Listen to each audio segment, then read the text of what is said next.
Good afternoon and welcome to Group D of the World Cup final matches. We're bringing you commentary on Australia against Denmark. It's the home of alternative commentary. We are the commentary hub. I'm Russ Vernon, and alongside me for this game will be Luke Turton. Before I get to Luke and his thoughts on this game, we've got updates on Tunisia against France on the way as well throughout the afternoon. And to give us the team news for Tunisia against France is our man. You heard him yesterday on updates. He's back again. It's Paul James. Good afternoon, Paul. What's the team news for Tunisia against France? Good afternoon, Ross. Good afternoon, everybody. Well, there's been radical changes made really by both teams. For Tunisia, they make 6 changes and start like this, with Ayman Darman in goal, Montasa Talbi, Yassine Maraya, Nader Gandri, Ali Maloul, Isa Landouni, who's on a yellow card, Ilis Shakiri, Wajdi Ketchridi.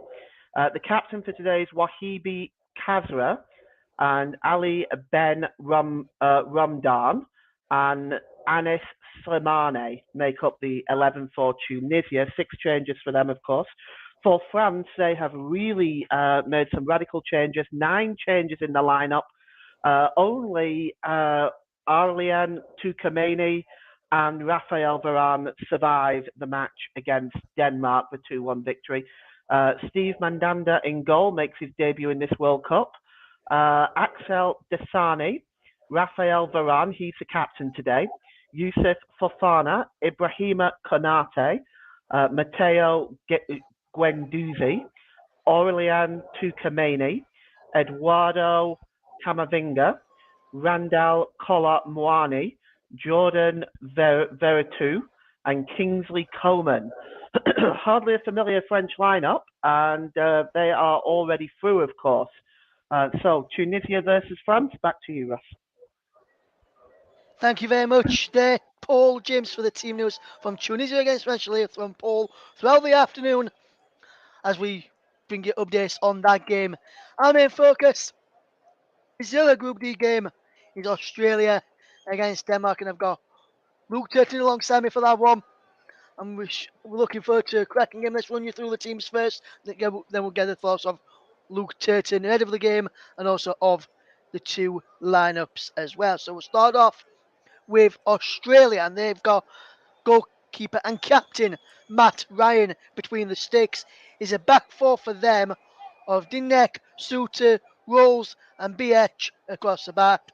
Leckie, Irvine, Moy and Goodwin in midfield, and up front is Duke and McGree. Duke was a goal scorer last time out in the 1-0 win over Tunisia, and in the goal scorer for the game against France in their opening game was Goodwin, who starts on the left of a midfield 4.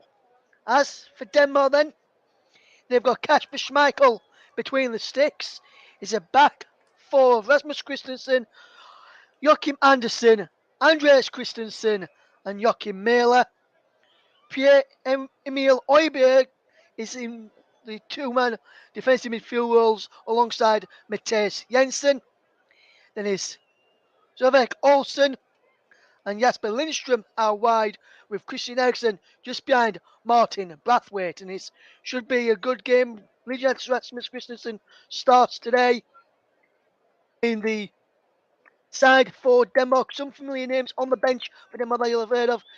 Simon Kjær, who's normally the captain, on the bench again tonight, on this afternoon. Kasper Dolberg on the bench as well. Mikael Damsgaard on the bench. Daniel Vass, Jonas Wind, Josef Poulsen also on the bench. And some familiar players on the bench of Australia as well, with Bailey Wright, Jason Cummings amongst those familiar looking names on the bench. We'll now get the thoughts of Luke Tetu. And Luke, very good afternoon to you, my friend. What's your thoughts on the lineups for both Australia and Denmark?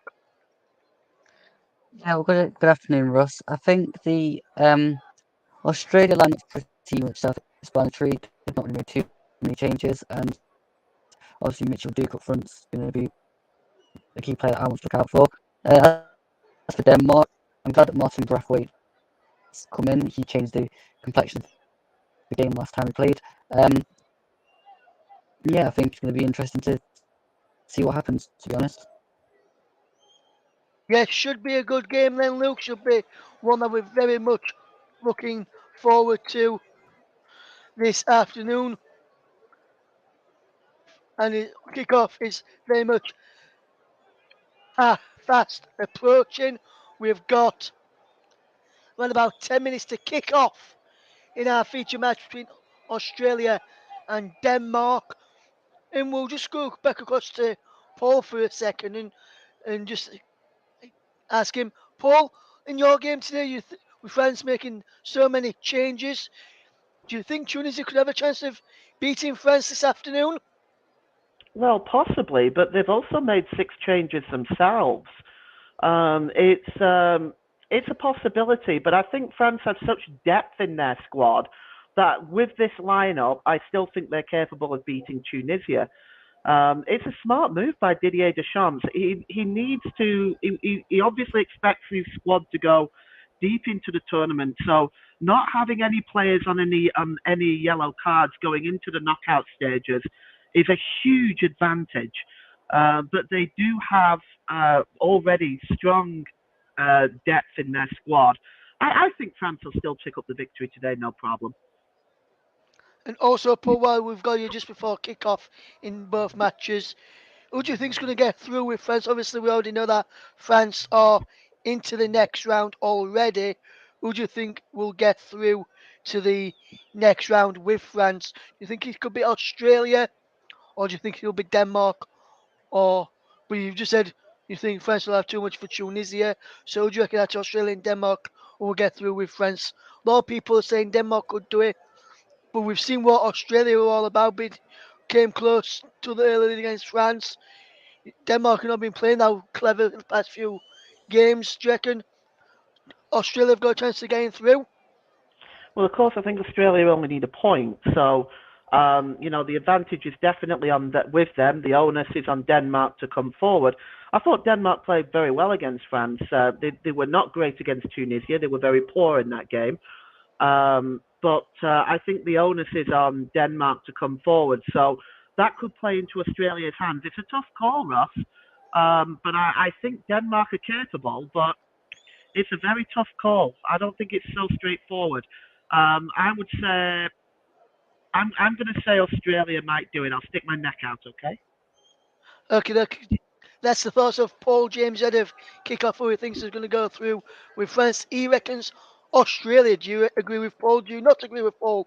Do let us know. You can get in contact. Tweet us at Commentary Live 1 throughout the afternoon and let us know who you think's going to go through and let us know your thoughts on the game today and let us know who you would pick for the player of the match when that comes around and we'll get ready for kick off and we'll just ask Luke the same question. Luke, do you reckon Australia will get through today or do you reckon it'll be Denmark and do you think France or do you think Tunisia could beat France and get through, my friend? Who do you reckon?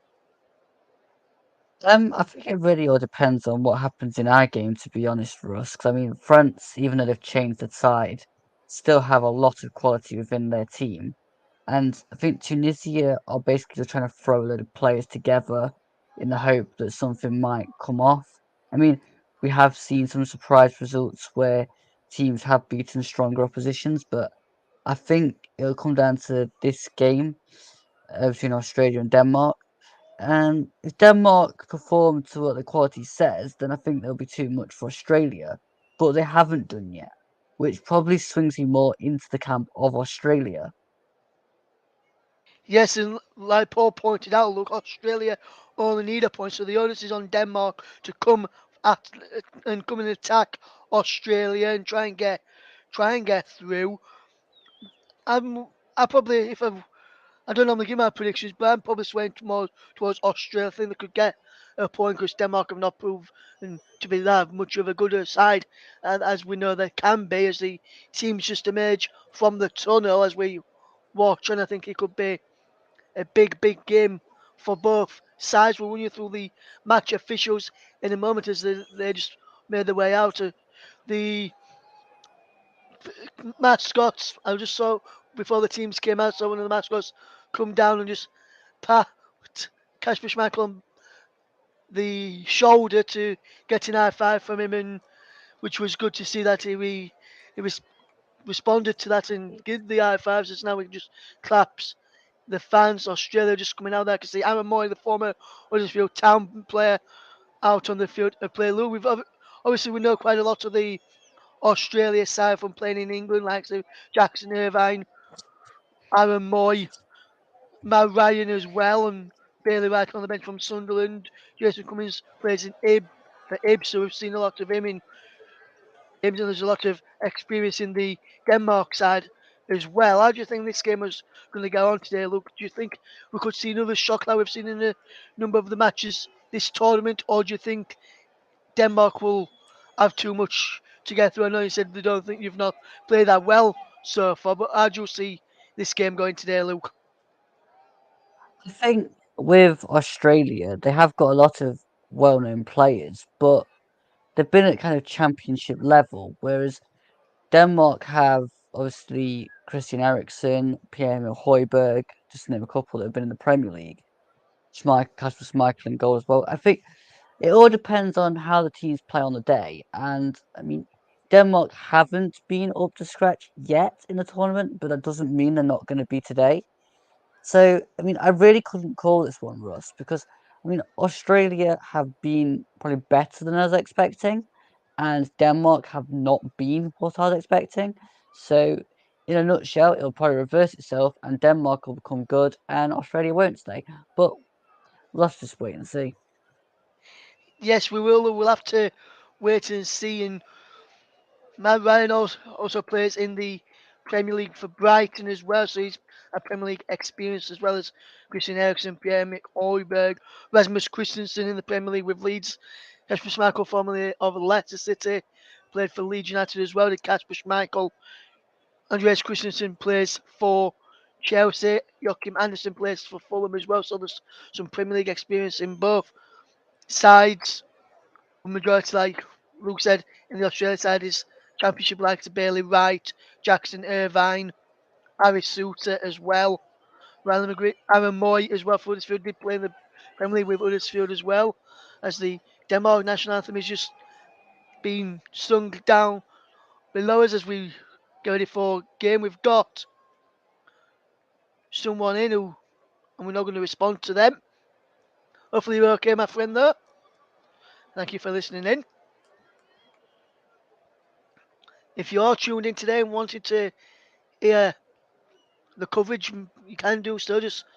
And if you want to listen to it on Twitch, you can do so by, and if you're going out and about, just put it onto audio only. Just I can have your phone up to your car, and you can listen to us on your car radio as the teams get ready for kick-off.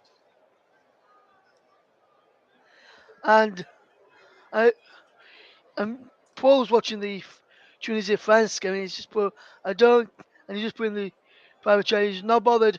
It says French or no, you've got to love that anthem. And you're actually quite right. I went to a few of the women's Euros games, Luke, which was in England, as you obviously know. I went to a few of those games, and with I went to some France games, and even though some of the games I weren't supporting France, I found myself joining in, just dancing along to the anthem. And Paul's quite right. You've got to love the French national anthem, haven't you?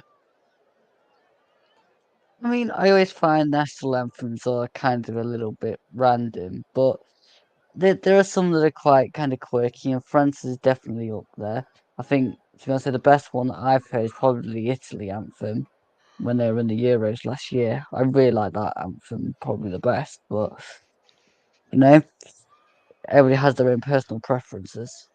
Yes, absolutely. As the Australia side gone up, then it looks like no players in the Australia side have got a yellow card hanging over their heads, so which is good to see.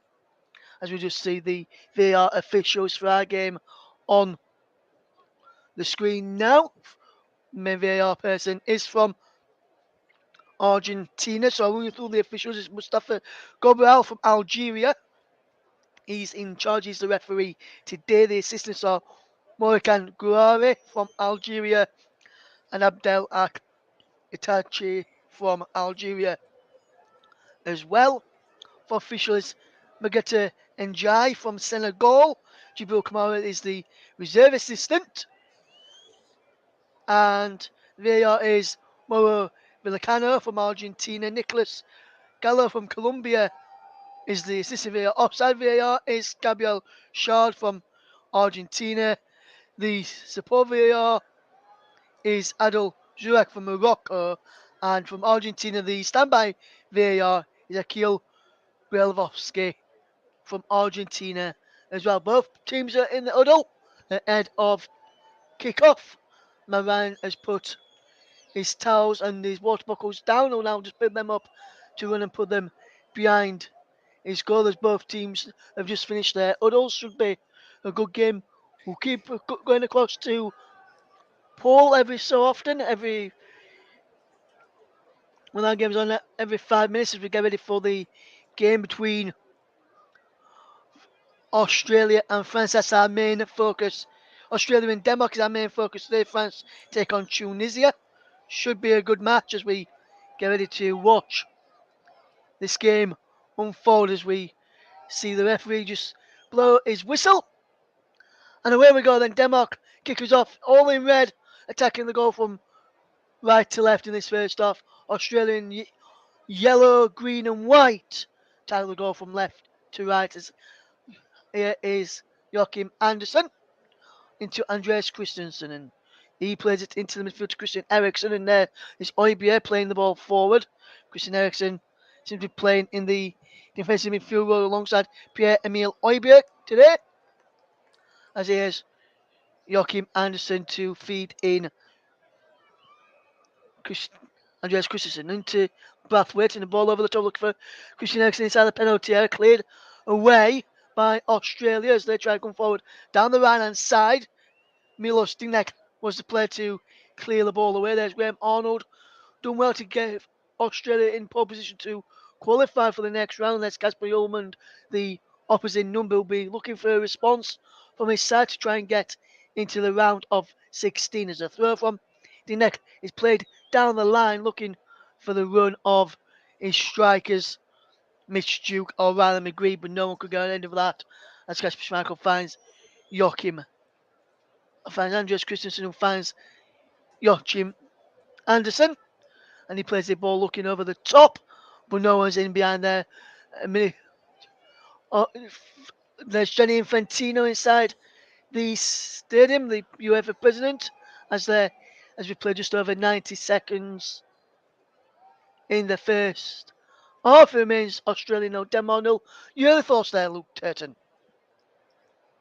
Yeah, there's not really been a lot happening so far.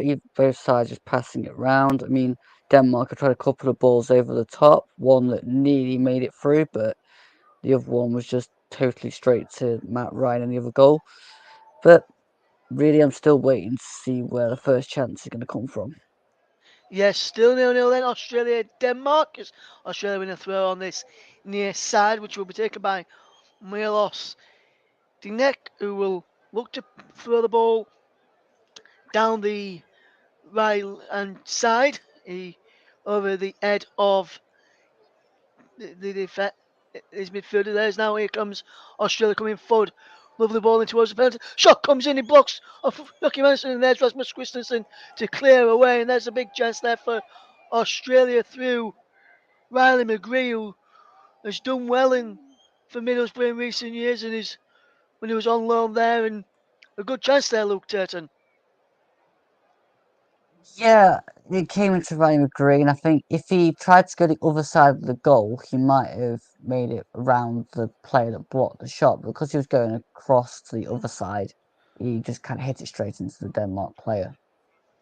Yes, it remains Australia 0, Denmark 0. Australia have to do a bit of defending, and Jackson Irvine commits a free kick foul on Mateus Jensen. There's the first yellow card of the game, and it goes to Jackson Irvine for that early chance. No, in fact, it goes to Azir Birech, who was a foul. It looked like it was Jackson Irvine initially, whereas Birech just get a nudge and a pull back of the arm of Sovek Olsen, and a yellow card there for the Australian man, which was a bit stupid of a decision to be stupid of him to commit that foul when he was actually not going anywhere as Denmark get ready to take this free kick. Sovek Olsen sending over to Soto. It's Christian Eriksen. There was a ball in, headed away to the edge of the Australia penalty area. Australia just managed to clear it up towards halfway. And there is Joachim Mailer to give it back to Ericsson, who gives it back to Kasper Schmeichel, clears right footed downfield, but out of play for a throw. 4 minutes gone, still 0-0, and it was a poor free kick in really from Denmark initially, and they tried to get the ball in. We'll get the thoughts of Luke Titton on that free kick a few moments ago, as we'll go and find out in a minute or two how the opening exchange of Tunisia against France are getting on as the game is underway there as well. RJB, all good here, my friend.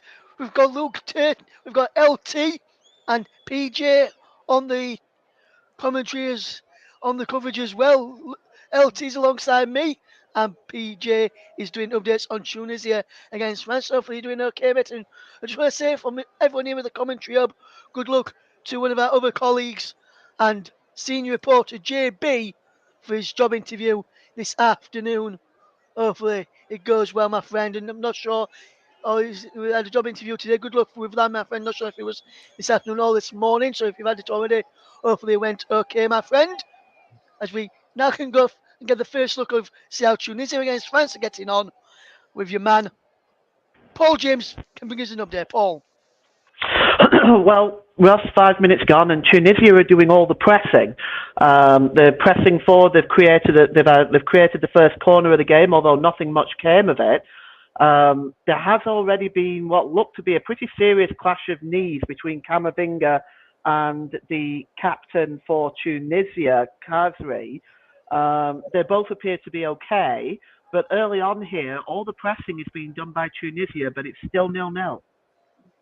Thank you very much there, Paul James. We'll go back to PJ throughout the afternoon to give you regular updates on Tunisia against France as we watch Australia against Denmark. As a ball in from Joachim Mailer into us, Martin Brathwaite, and that was a decent ball in there. 6 minutes gone here, still 0-0.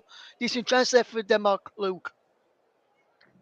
Yeah, decent, decent move, but I think the ball in was just a little bit too much on it and a bit too close to Matt Ryan. I think if it came a little bit further back, then the Danish players might be able to gamble on it a bit more. But again, they're a bit like England. They're working their way into the box, but the final ball just isn't quite there at the moment. Yes, as they try and make another move there, and as just Luke says, the ball is not on. No final ball's not there just yet. As Sovek Olsen tried to pick out Matthias Jensen, who come running forward from midfield to try and get to an end of that. It remains Australia nil, Denmark nil. Almost 7 minutes gone here. As here is Matt Ryan to take the goal kick then for Australia to try and get his side on the front foot. But they only need a point to progress into the knockout stages. As there is a header flicked on there by Matthew Leck, who's challenging for the ball again. He flicks it on looking for Riley McGree, who can't get there. And now here is a ball out wide to the far side from Goodwin, but it was poor and he's gone out of play for a throw into Denmark and is back now into Kasper Schmeichel. Pressure being put on him by Duke and McGree up there. Nothing given away there as here comes Australia to put pressure on Rasmus Christensen fans. Joachim Andersen still 0-0 here between Australia and Denmark. It remains goalless in this game. If you're just joining us here on the commentary up, we're also live on JB Sports, Storm FM, commentary up 2, and we're also on our Twitch channel as well. If you're listening via the Twitch and you're driving around and you're about to go in your car to drive around, just put on audio only, get your phone to your car and listen to us on through the car speakers while you're driving along and have us being your commentary and your radio commentary team for the game between Australia is Denmark, as Jasper Lindstrom just pushes Milos Dignek and gives away a cheap free kick to, for Australia to get back on the front foot and ease a bit of the Denmark pressure as it remains Australia nil, Denmark nil, with a ball over the top. Lovely control then is out wide to Goodwin, who can break down the left hand side. In fact, is BH on the left hand side with the ball in too much on that cross and behind for a goal kick to to Denmark. 9 minutes gone, 0-0.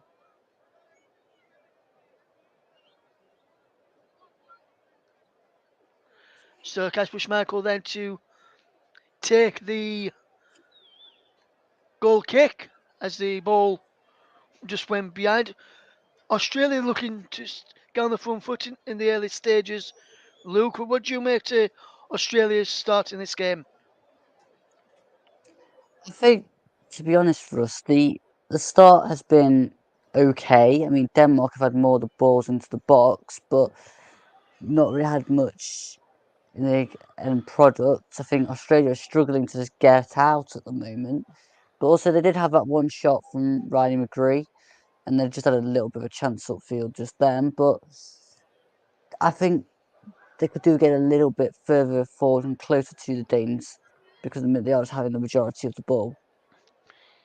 Yes, still 0-0 then as Denmark put the ball in towards a penalty. A shot coming in from Lindstrom and is cleared away by Australia. Good chance there for Denmark as Australia had to do a bit of defending. Australia now trying to come away with the ball, and Malecki does well to play the ball inside and spread the ball out wide to that far side. The left is an early ball in towards a penalty area, cleared away by Joachim Andersen to Rasmus Christensen.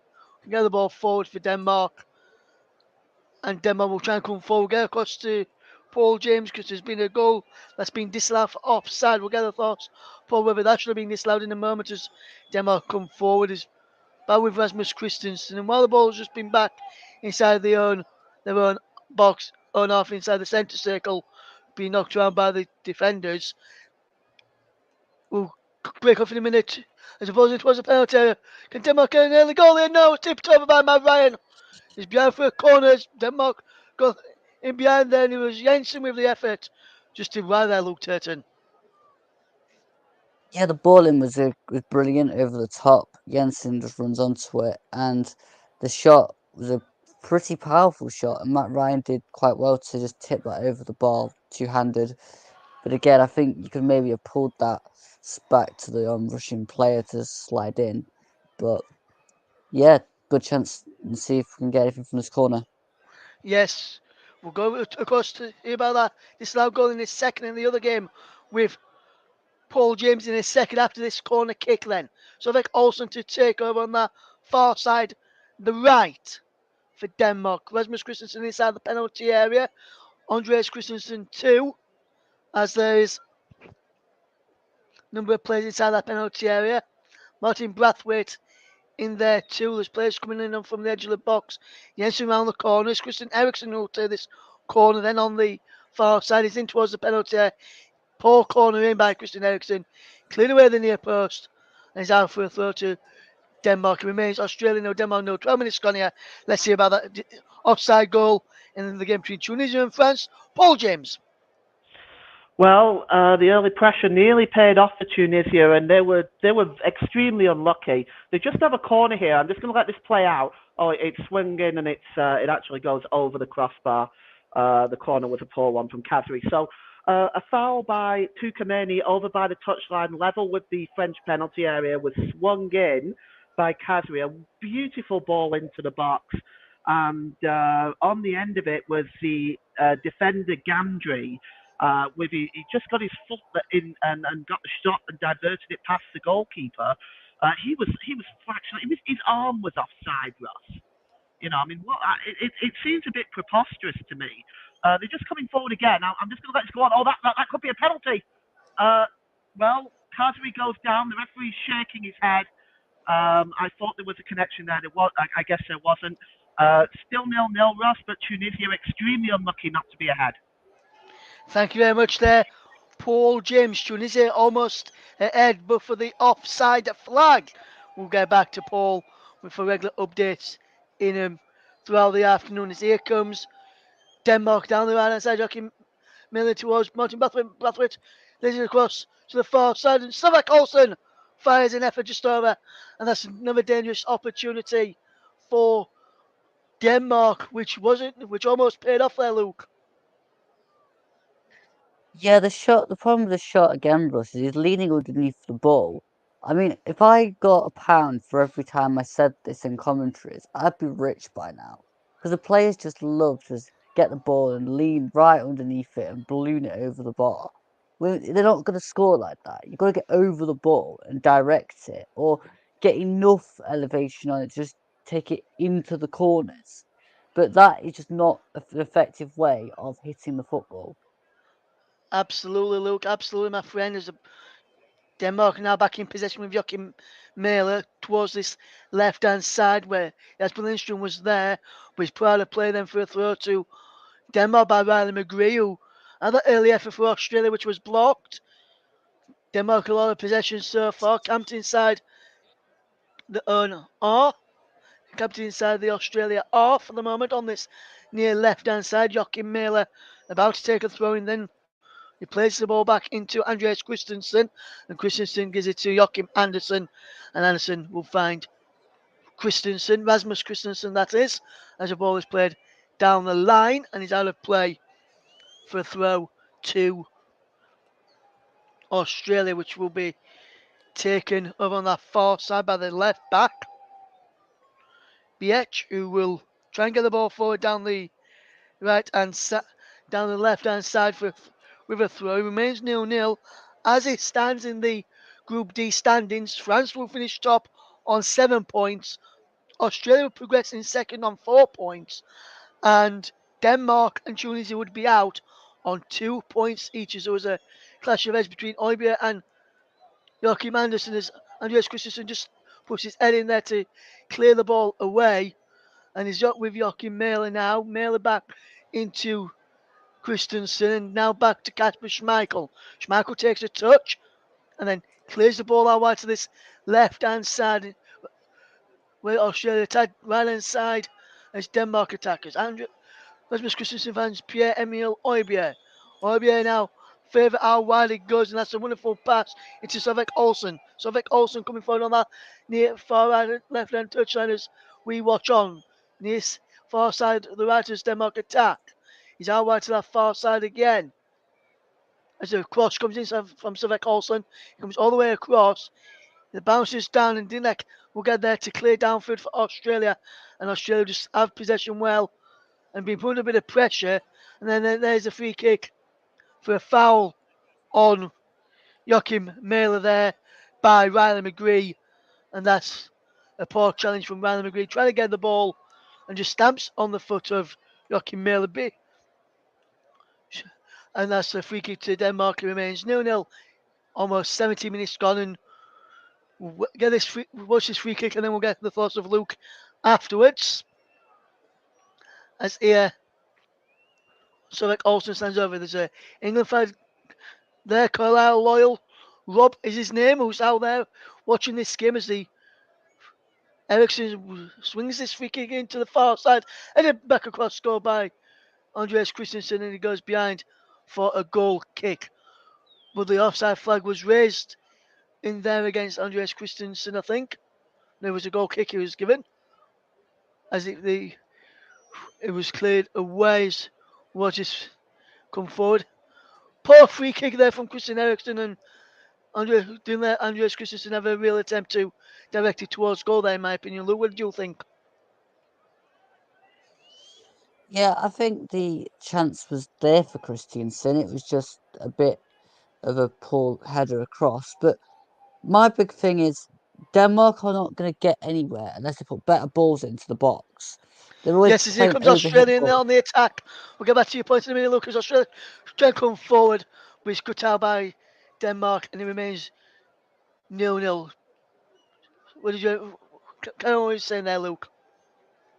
Yeah, the balls into the box are overhit or they're not pulled back quick enough, which means Australia can reset. And they're just turning over possession, having a lot of possession kind of in undangerous areas. Then when it gets into the final third, they just can't get the balls right. Here we Yes, as go here again. comes Joachim Mailer again on this left-hand side. Joachim Mailer towards the edge of the box. Pulls the ball back. Cleared away by Matt Ryan with his hand and then his foot. And that's another dangerous ball in from Joachim Mailer on that left-hand side, which almost caught Australia out. Denmark beginning to pile on the pressure, beginning to probably make this pressure taller. Ball down the line for Jensen by Rasmus Christensen is out of play for a throw.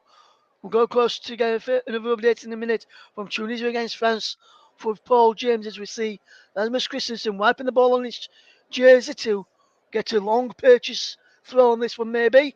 He goes backwards though to Joachim Andersen and Andreas Christensen. That was back into Rasmus Christensen and Jensen and his there for yet another throw as Olsen tried to play down the line.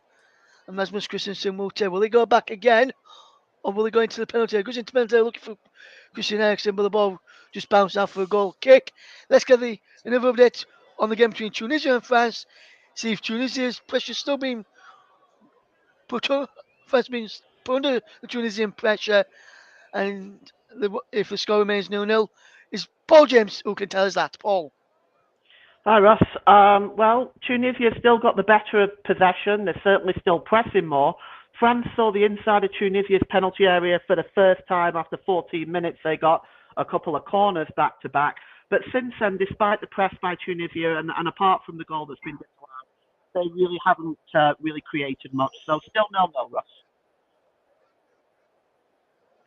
Thank you very much there, Paul James. Still 0-0 between Tunisia and France. Still 0-0 between Australia and Denmark as Denmark will come forward down this left-hand side with Lindstrom.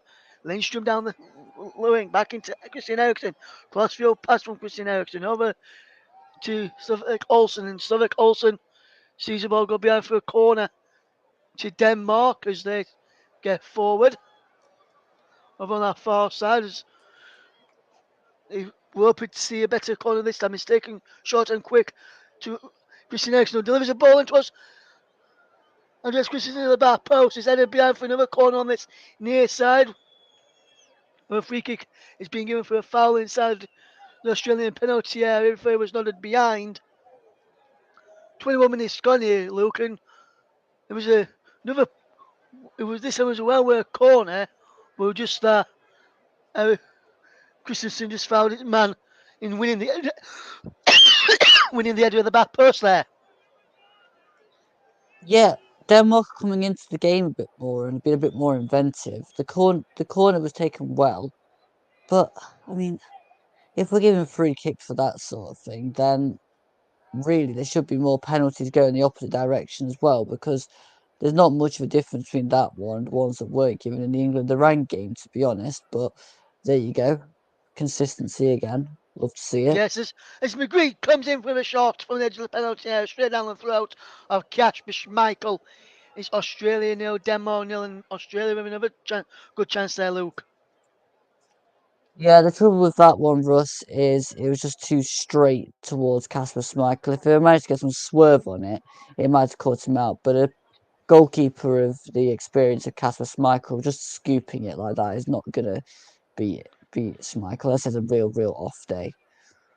Yes, and it looks like today will not be an off day. It's an handball, and a free kick has been given to Denmark as Australia tried to come forward again after that effort, after Kasper Schmeichel almost gave the ball away. It remains Australia 0, Denmark 0, as we watch here as Kasper Schmeichel just plays it into the midfield for Oibier. Oibier now gets the ball back to Kasper Schmeichel and he's over on that far side. As here comes Denmark again. Joachim Andersen to fetch the ball forward and up over halfway. It's a brilliant ball over the top. But he's headed out for a throw-in from BH. And now it's a throw to Denmark who will try and come forward, which Rasmus Christensen will take as Australia will try and defend this one. He's thrown into Jensen, back to Anderson, and now into Andreas Christensen. Over half, just inside the Australian half. Spreads the ball forward to the penalty on this far side. Andreas Christensen just lets Rasmus Christensen just let the ball run for him, and then he's all back to Olsen, back to Joachim Andersen. Andersen back to Rasmus Christensen, the Leeds United defender, signed from Salzburg in the summer from Leeds United. It was the second summer signing of the window after Brendan Aronson first came in. As the ball is played down to this far side, here is Lindstrom to Mailer, back into Lindstrom, through the legs and into Mailer again inside the penalty. Mailer's there, Aaron Moy is back there to help out and defend for Australia as they just fetch the ball under control and play the ball forward. Is in towards midfield, given away as here comes Christian Eriksen again. Joachim Mailer plays it inside. So like Olsen, can he get a striking opportunity there? No. Mateus Jensen back into Olsen. Olsen with a shot. With a team when Man Ryan easily claims that. Still 0-0. Good effort there again. Denmark slowly creeping into the game, Luke. Yeah, they're getting further and further into this game, but again, a bit of a tame shot from Scott Olsen there. Th- I can't help but think that Australia at some point just need to get a bit of ball because they they're just sitting in and letting Australia, Denmark try and break them down. But at some point, Australia will, no, Denmark, sorry, will get it right from the chances they're creating. So I think Australia do need to get a bit of possession down and try and get balls into Duke a bit more. Yes, as the free kick is being given for an offside in there. I'm not sure how it could be given offside when yeah, didn't get past the last line of defence, which has always bugged me. If they've not got past last line of defence, it's not been given as a it can't really be offside in my opinion. As ball just went out of play for a throw to Australia on that far side as Denmark free kick was put to try to pick out Rasmus Christensen. 25 minutes ago, it's still 0-0 between Australia and Denmark. Let's see if it's the same scoreline with Tunisia against France. Paul James. Yeah, it is. And France have just had, just before you got here, Russ, France have just had their best opportunity. They broke out in numbers and got into the penalty area. Kingsley Coleman was just pushed to the corner of the 6-yard box. His shot was disappointing though, and he puts it behind for a goal kick. Aside from that, Russ, there has been literally nothing else. At the moment, if I'm being honest, this game needs a goal desperately, and it needs to actually come to Tunisia to wake France up a little bit because they have been asleep in this first half. Still 0-0. Back to you.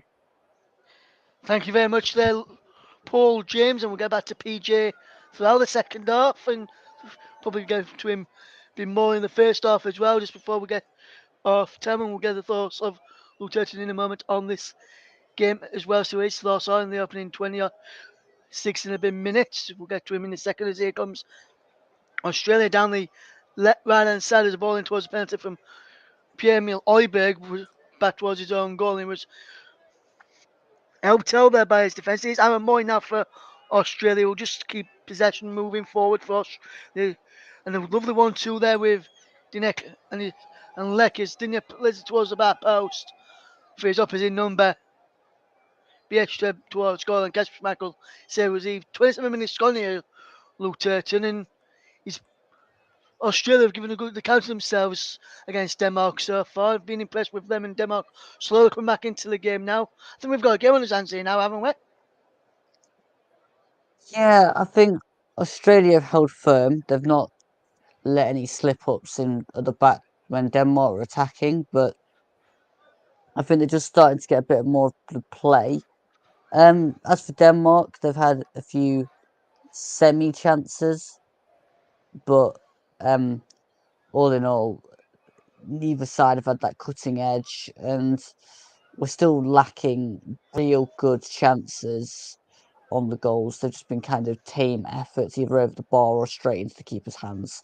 So, although we've got a bit of a game on in terms of both sides coming into it, I still think the quality is a little bit lacking, and that's a bit of a shame when you look at the players that Denmark have got in their starting lineup. I'd be wanting more. Yes, absolutely. Still 0-0 then. 28 minutes gone. Australia 0, Denmark 0, and Australia with a free kick which has just been played down this right hand side. And here they come. Lovely ball in field. Down the line again, out wide to this near side. Duke delivers a ball and cleared away the near post by Denmark, and they will try and come forward down their left hand side. It's played into Christian Eriksen, who plays a wonderful ball into Lindstrom. That's Lindstrom over on this near side, crossing towards the penalty. That's Lindstrom round one, plays the ball across, and Australia just managed to get players in round there to clear it away. On this was Christian Eriksen from the edge of the penalty area, and he's tried an effort wide, and it's still 0-0. A decent effort there from Eriksen, but didn't trouble the goalkeeper. Was it Russ? Was it really? I mean, Ericsson hits it to the smallest part of the goal. You need to go across goal from that angle because then you can try and get into the far corner where there are a lot of bodies, so it might just kind of obstruct the view of Matt Ryan. But just to get it into the near post where there really wasn't much to aim at, I think it's a little bit disappointing from a player of Ericsson's standards. Yes, 7 attempts on goal in this game so far. 1 on target for Australia, 2 on target for Denmark. So Denmark really causing quite a few problems. And there's been a yellow card in the other game between Tunisia and France. We'll find out who's got that in a moment. And Paul and PJ said that's the most excitement in the whole game so far. We'll see which way it's going in a minute. Here's Lindstrom on this near left-hand side for Denmark as they try and come forward.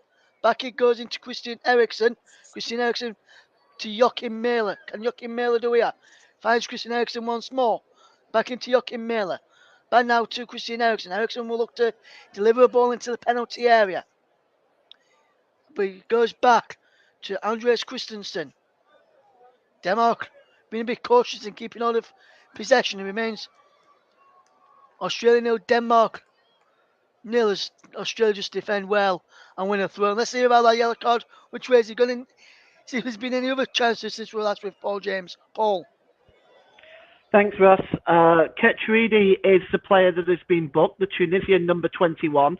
The tackle was from behind on Camavinga. I've seen them giving us red, to be honest, but the referee chose to give a yellow card. Also, there was a header by Slimani that was headed at the goalkeeper.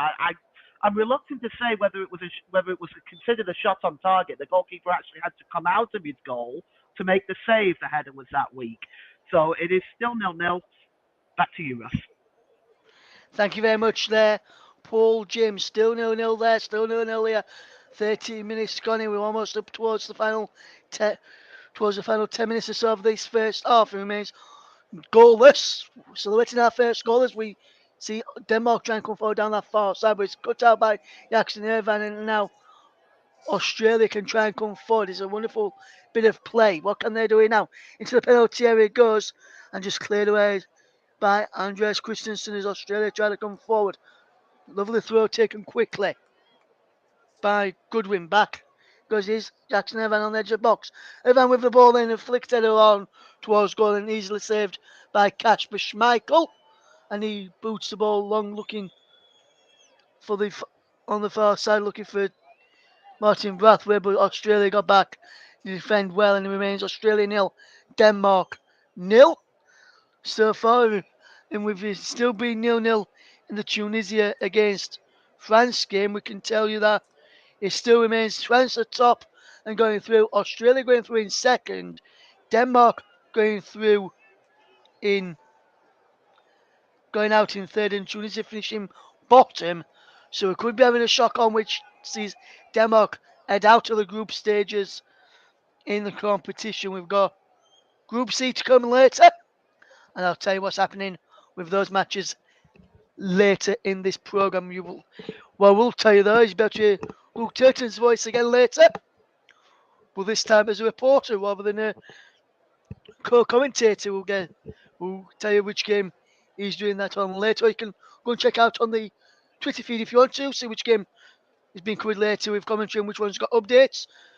By going to Commentary Live 1 is a place to go to check out where the next game is, which game in Group C we're going to be covering this evening. It remains Australia nil, Denmark nil, as here is a throw to Denmark after ball went out for a throw in. It came off as Joachim Mæhle tried to attack down that side. It's thrown back to Andreas Christensen into the path of Joachim Andersen, and he plays the ball to that far side. And now is Olsen who can't keep the ball in place of Olsen. That was and is out of play for a thrown. Denmark have been causing a few problems. Haven't really caused a few problems to Australia. Just yes, should I say for me, Luke? Do you agree with that? Do you think Denmark need to cause a few more problems for the Australian bandline? Because when they've got forward, they've not really created that much of a threat going forward for me, Denmark. Denmark have had a lot of possession into the point of it's in useless areas. And then when they try to do something inventive, like that ball from Anderson, Scott Olsen's not awake enough. He should be able to control that ball. It's just a simple chest down to your feet, and you've messed it up. They are the sort of reasons why Denmark are struggling. Because when you get the ball into areas where there's a bit of randomness to their play, they're not awake to it. They're not ready for it. To be honest, Denmark are like a squad that have hardly played with each other, and they still don't know what each other are going to do because nobody's on the same wavelength. That's the thoughts of Luke Turton on Denmark so far. Bit critical there from Luke Turton of Denmark so far, but I've got to say I do agree with him. Do you agree with him? Let us know. You can tweet at Commentary Live 1, or you can get your comments in the live chat as well, and we'll read some of them out at half time as Denmark just win a free kick. It was a G free kick as well. The Australia player, I think it was Ryan McGree, was backing in. It remains Australia nil, Denmark nil in the final 10 minutes of this first half as Australia almost capitalised on a mistake by Denmark there as Denmark just managed to recover in time. But here's Aaron Moy now for Australia. Final 10 minutes of this first half.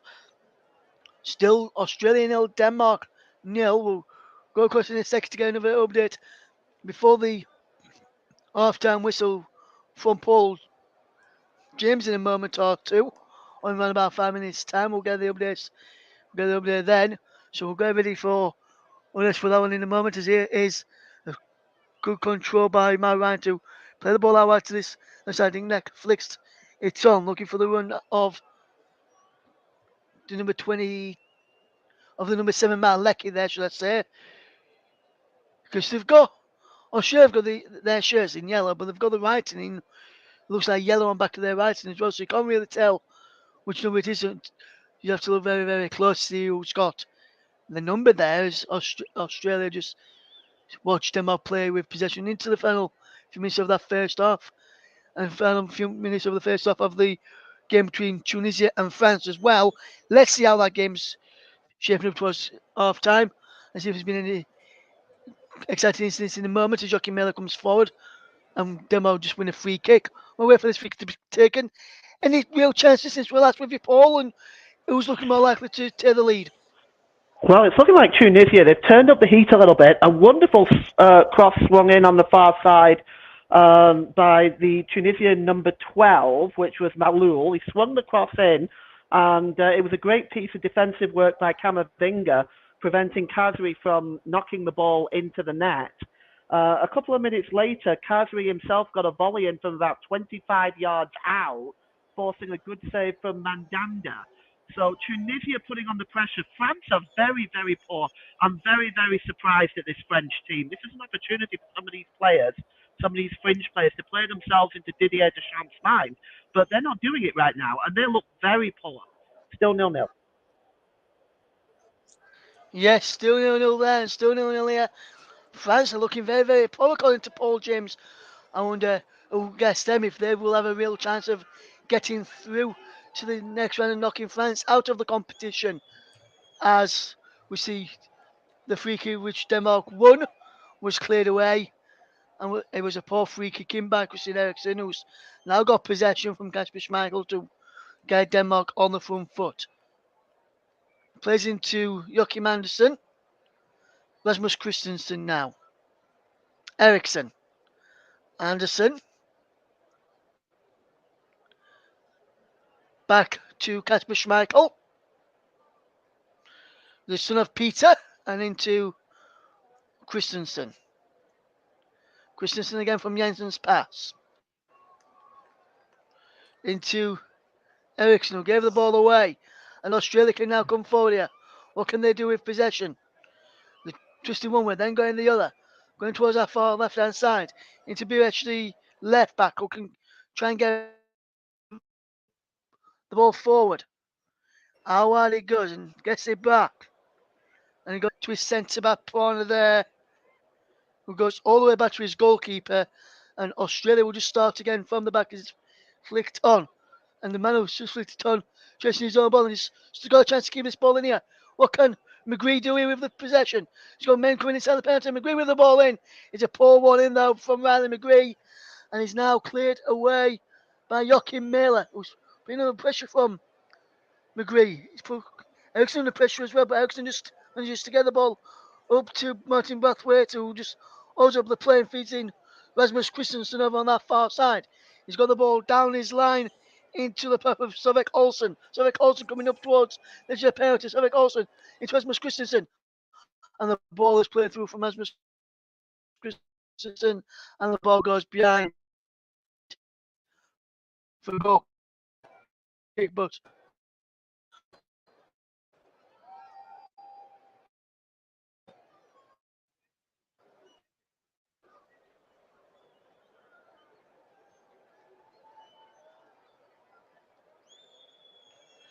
we'll get back to Luke in a moment. It's still Australia 0, Denmark 0 in this game. As we try and get back to both Luke and Paul in a second, it remains 0-0.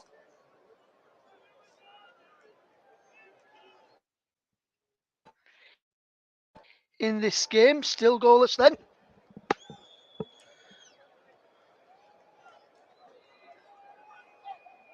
In this game, as we come towards half time.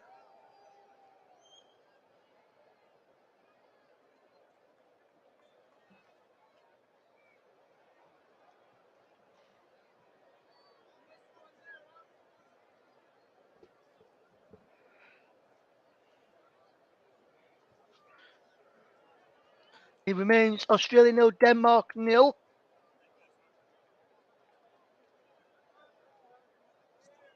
Here is the ball over to the far side. Can Australia put the ball in and it's saved by Kasper Schmeichel.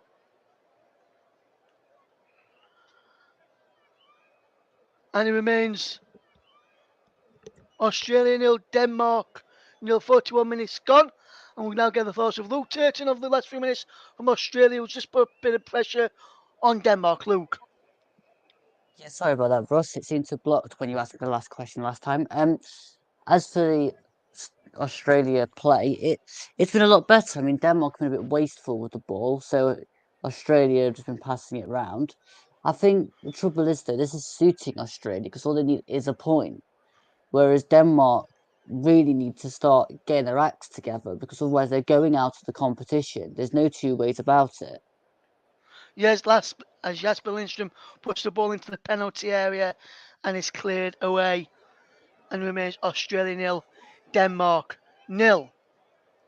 As there was a poor ball in from Jasper Lindstrom straight to near the goalkeeper yet again. I think he needed to put the ball a bit clearer just on the out of it there to pick out a teammate. He remains Australia 0, Denmark 0. As the ball is played forward, can Australia get on to this game? Who can come out on top as the ball is played over to the far side? It is Sovek Olsen. Sovek Olsen plays the ball down the line, is out of play for a throw in to to Denmark, who take it quickly and they will try come forward over on that far side. Remains Australia 0, Denmark 0. And he's cleared away up towards halfway. It's given away now. Christian Eriksen plays the ball forward in towards the edge of the penalty area, cleared away again. And now Australia just starting up the play. And Christian Eriksen with a foul in there. And it's a free kick to Australia. Poor challenge that from Christian Eriksen. As I think it was Malek. He wasn't going anywhere there, Luke. It was a bit silly to give that free kick away there. In my opinion, what did you reckon, Luke? So far, all Christian Eriksen's done all game is either put poor balls into the box, commit silly fouls, or just give the ball away. I've not seen him do anything useful yet. I mean, he's supposed to be one of Denmark's best players. And if he's one of their best players on the pitch today, then Denmark have a problem because he's not performing. Yes, and he's out of play for a throw to Australia, almost up towards, almost edging into the final 60 seconds or so before half time. And I'm wondering how many minutes of stoppage time we'll have at the end of this first half. There will be many stoppages in the game, Luke. So if I were to ask you how many minutes of stoppage time in a minute, let me know what you think as the ball is flown into the penalty area by Dinek there and is cleared away. Yeah, is the ball again with Dinek. He tries to get the ball past Joachim Miller, who just defends well, and Joachim Miller just gets the ball into the midfield there. There's a Brathwaite trying to create something and he had to drop back, try and do that. But Aaron Moy gives the ball away, but Aaron Moy gets the ball, chance to get the ball forward again. Third time looking, he gets the ball forward and he's flicked over the top there and he's headed out by Andreas Christensen out for a throw as we got 30 seconds to go till we get the answer to how many minutes of stoppage time we're going to get. And look, how many minutes do you think we're going to get in any of this first half? Because not being many stoppages. My hunch is about two or three. I mean, the ball's hardly gone out of play. I mean, that's only because FIFA like to give us extra time. I mean, to me, I think it's about 1 or 2 minutes, but they'll give you 3 or 4. They like Yes, three yes. and four. Lecky puts the ball into a penalty area. Schmeichel comes and punches that ball clear. Thought it's going to come in. Claimed it there as Joachim Miller just gets the ball away. We need some stoppage at the end of the first half now. We'll see how many minutes we'll get to whether Luke is right. And we have got 2 minutes added on time as the ball is played forward and cleared away. It remains Australia nil, Denmark nil. As here is Eriksen's playing the ball out wide to that far side. What can Sonic Olsen do here now? It brings to under a bit of control. What can they do here now? Sonic Olsen gives the ball away. It's Australia will try and come forward, but it's a free kick for a foul on Jackson Irvine there, who won that free kick well. And there's 2 minutes added on time in the Tunisia France game. It remains 0-0 there, 0-0 here, which means as it stands, France and Australia are heading through to the round of 16, where they'll play either the winners of France will play the winners up in Group C, which at the moment is Argentina, and Australia will play the winners of Group C, which is Poland. So it'll be interesting to see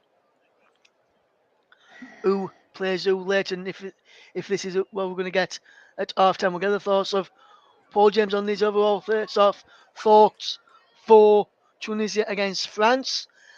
And then we'll get the thoughts of Luke Turtle before we take a break, because Australia trying to come forward here in our game as the ball is played out to the far side. The ball whipped in, low dangerous ball in, just cleared away as Goodwin delivered a wonderful ball in, and it was Andreas Christensen who cleared it away as Australia tried to get a goal just before half time. What can they conjure up a goal here before the break? I wonder. Is out back to the far side as they try and get the ball downfield. It clears away. It remains Australia nil, Denmark nil. It's gone to Rasmus Christensen, who can just clear the ball away and out for a throw. And it remains Australia nil, Denmark nil as the half time whistle goes. We'll get the thoughts of Paul of Luke Turton in a moment or so, but France, Australia nil, Denmark nil is the latest score here. Let's get the quick thoughts from Luke on that overall first half. Luke, what did you make to that first half between Australia and Denmark? Extremely poor from Denmark, and I think it's suiting Australia. They only need a point, so the minute they're successful, it's all on Denmark. And to be quite honest, they have been poor. Poor balls into the box, giving the ball away in crucial areas, committing silly fouls. Literally, they're just not doing anything to say they're going to get into this game. And so far, they are getting just what they deserve. Nothing out of the game. They're getting 1 point, which still doesn't put them through. Yes, absolutely, Luke, absolutely, my friend. And the half time whistle has just gone in the other game, I can tell you. Tunisia against France, and he's still 0-0 in that one. Let's see how the first half has gone with your man, Paul James, who can tell us, Paul. Thanks, Ross. Yeah, I would like to echo Luke's thoughts as well, this time about France. They've been abysmal in the first half. Tunisia have done most of the pressing. The half in general has lacked real quality and real entertainment. Towards the Tunisia did, of course, have the ball in the net. Ketchrider got on the end of a free kick and diverted it past the goalkeeper. Apparently, his arm was offside. Aside from that, that's the closest we've come to a goal. A Kingsley Coleman shot was shot wide from the corner of the 6 yard box. Kedri received a yellow card for a tackle from behind. Aside from that, there really hasn't been much. A volley from outside the box by Kazri was a good save by Mandandra. Kazri, again, who's probably been my man of the match so far, he's certainly been the biggest threat to Tunisia. Got inside the penalty area and drilled the ball across the 6 yard box. Camavinga diverted that one away before Ben Ramdana was able to turn the ball home. It's half time here, Ross, but I tell you, there needs to be a goal. And to be honest with you, it needs to come from Tunisia because at the moment it's 0-0. There's no reason for Didier Deschamps to bring on any of the big guns right now because the game and the group is where they want it to be right now. So it's half time, Tunisia 0, France 0. Thank you very much. So it's 0-0 in both of our games. At half time, we'll be back in around about 15 minutes or so, less than that now, to bring you the second half coverage of Australia against Denmark and Tunisia against France. But for myself, Luke and Paul will be back in around about 15 minutes' time, or less than that, for the second half. It remains Australia 0, Denmark 0 in our feature game, and also 0-0 in Tunisia against France.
Welcome back to the second half coverage between Australia and Denmark, and it's Australia who are making a substitution at half time with Goodwin off for Bacchus, who's just come on, and I've seen that Denmark have also made a substitution as well with Rasmus Christensen off. Alexander Barr has now come on, so both number 26 is on. Number 13 for Denmark is off. Number 23 for Australia is off as well. So when you through the two sides again in a minute or so as the second half will get underway, it'll be Australia which will get us underway for this second half through Jackson Irvine, and we'll get ready for the second half. Should be a good game. Is so the referee just gets ready for the second half to go underway, which Jackson Irvine does. Australia now kicking from right to left in this second half, and the ball is over on the right hand side looking for Lecky, but Andres Christensen heads the ball away. It remains Australia nil, Denmark nil. If you're just tuning into us here on the commentary, obviously, home of alternative commentary into the second half, and I've just been speaking to JB off air as well for our listeners, our senior reporter and commentator JB John Stuttard, and I can tell you just as we're about to do that, Denmark have conceded a corner, a very early cheap corner, inside 30 seconds of the second half. After Kasper tried to play back to Andreas Christensen and he let it go underneath his leg and behind for a goal kick. So we're running through the teams in a second as we get ready for the second half, as we watch Australia take a corner, which will be whipped in from the far right hand side, and then we'll get the thoughts of Luke Turton following this going on Denmark's poor start to this second half. As the ball is whipped in towards the penalty, flicked on, and just comes out to the edge of the box. Shot comes in and clear behind for yet another corner. And the shot came in from the edge of the penalty area from BH, the left back. And Australia knocking on the door early stages. It remains Australia nil, Denmark nil, and we'll go through the second, the team news in a moment. As here is another corner from the same side, the far side, the Australian right. As we watch, as here comes the corner in from into those a penalty from Aaron Moy this time. It's back out to Aaron Moy for a throw in, and poor start from Denmark in the opening 2 minutes, Luke. So you go in at half time at 0-0. You've had a really poor half. The last thing you want to happen is to play a silly ball between your goalkeeper and your centre back, who then plays it straight out of play for an Australian corner, of which they can just not get out of the box. And where is the fight? Where is the desire from this team?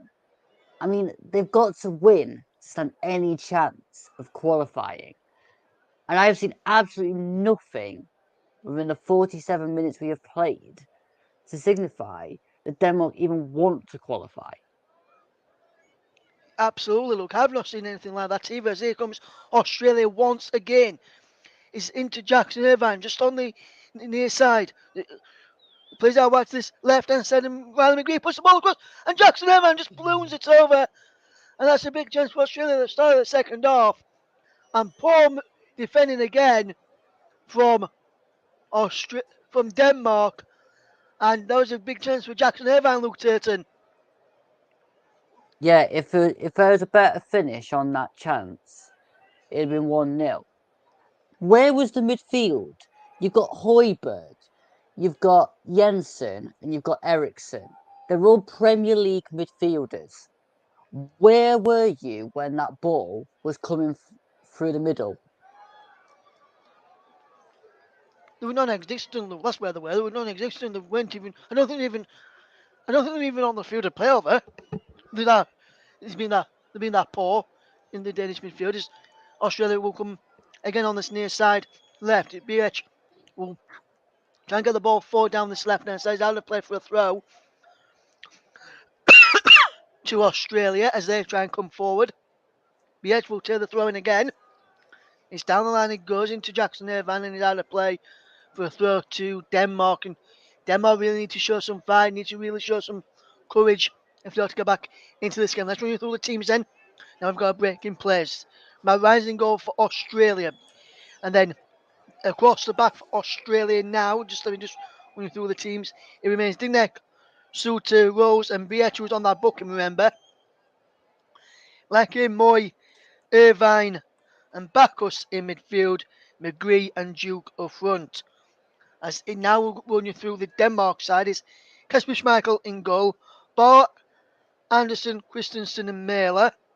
Højbjerg in front of the back four, Jensen and Christian Eriksen favour forward, and then Slovak Olsen, Brathwaite and Lindstrom up front.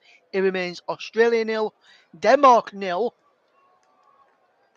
in this game, and Denmark, who need to win, have been below par, lethargic, and very, very easy to play against.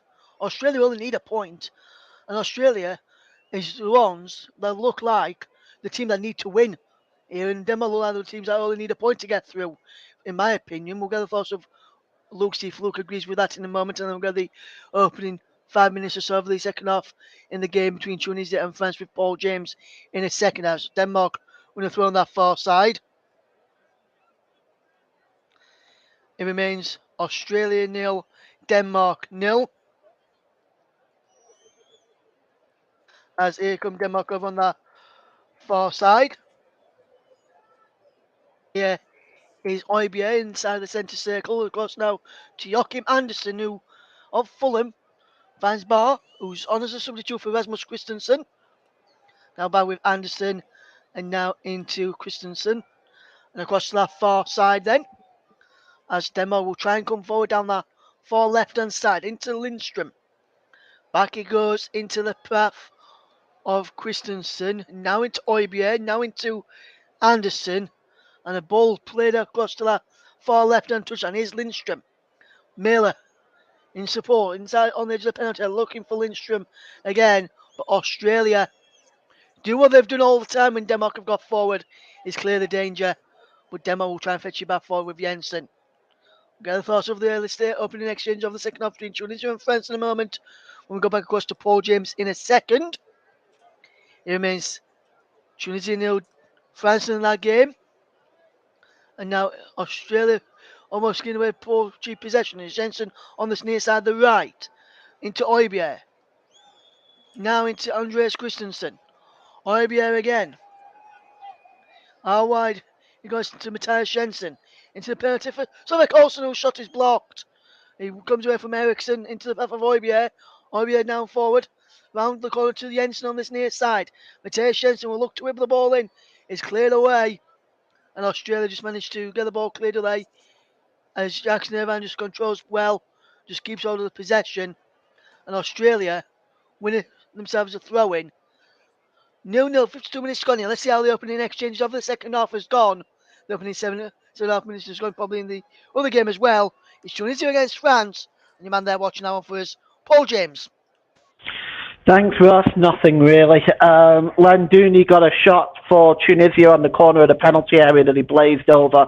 One interesting thing is you mentioned you had the FIFA president there in the first half. Well, he's here now in the second half, and he doesn't look particularly interested right now, and I don't blame him. Still 0-0 here, Ross.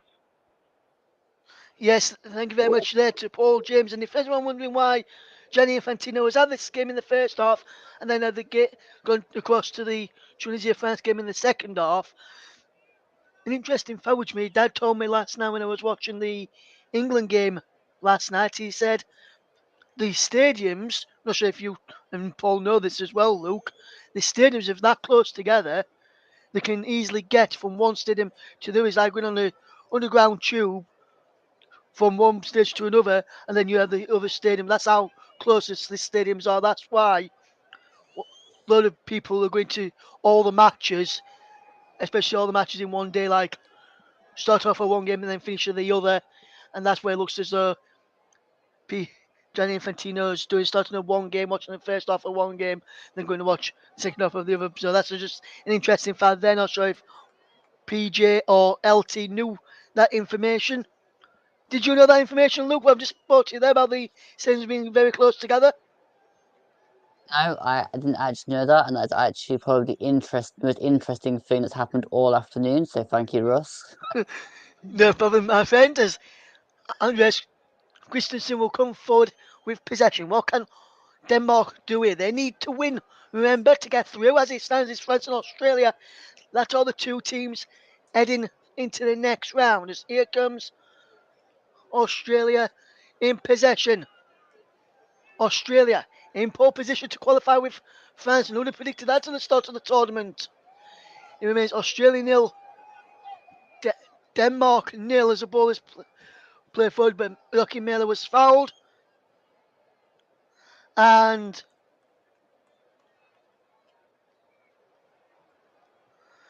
it remains Australia nil, Denmark nil. And Paul says he figure there must be, and he says he agrees with Luke. It's the most interesting thing based on what he has seen as well that's happened this afternoon. So an interesting fact for you there. I'll let Nicholas know that interesting fact later on this evening when he brings you the two Group C games, and I'll tell you just before we end which game Nicholas is coming for us and which game Luke Turton is providing reports on. As here comes Jackson Evan over halfway and is cleared away. As here comes Denmark now in possession inside his ball from Jensen to Lindstrom towards Brathwaite, and now Australia are going forward at the other end. He's cut out and he's out of play. Is it? Yes. And he throws Damsgaard and Dolberg about to come on for Denmark. And another interesting thing which I've just seen here, which has popped up on my monitor, Australia 146 passes to 350 odd for Denmark. That's the most interesting that's happened so far. The amount of passes each team's made. Yeah, but most of the passes have been in totally undangerous areas, and the thing that's screaming at me in this second half for the past 5 minutes is ball retention. Like, are we just incapable of having two teams that can find each other in the same shirts on the field? Because I think Denmark had an easy ball from one player to the other in the middle of the park around the Australian box, and they just totally miscontrolled it. Like, come on, you're professional footballers.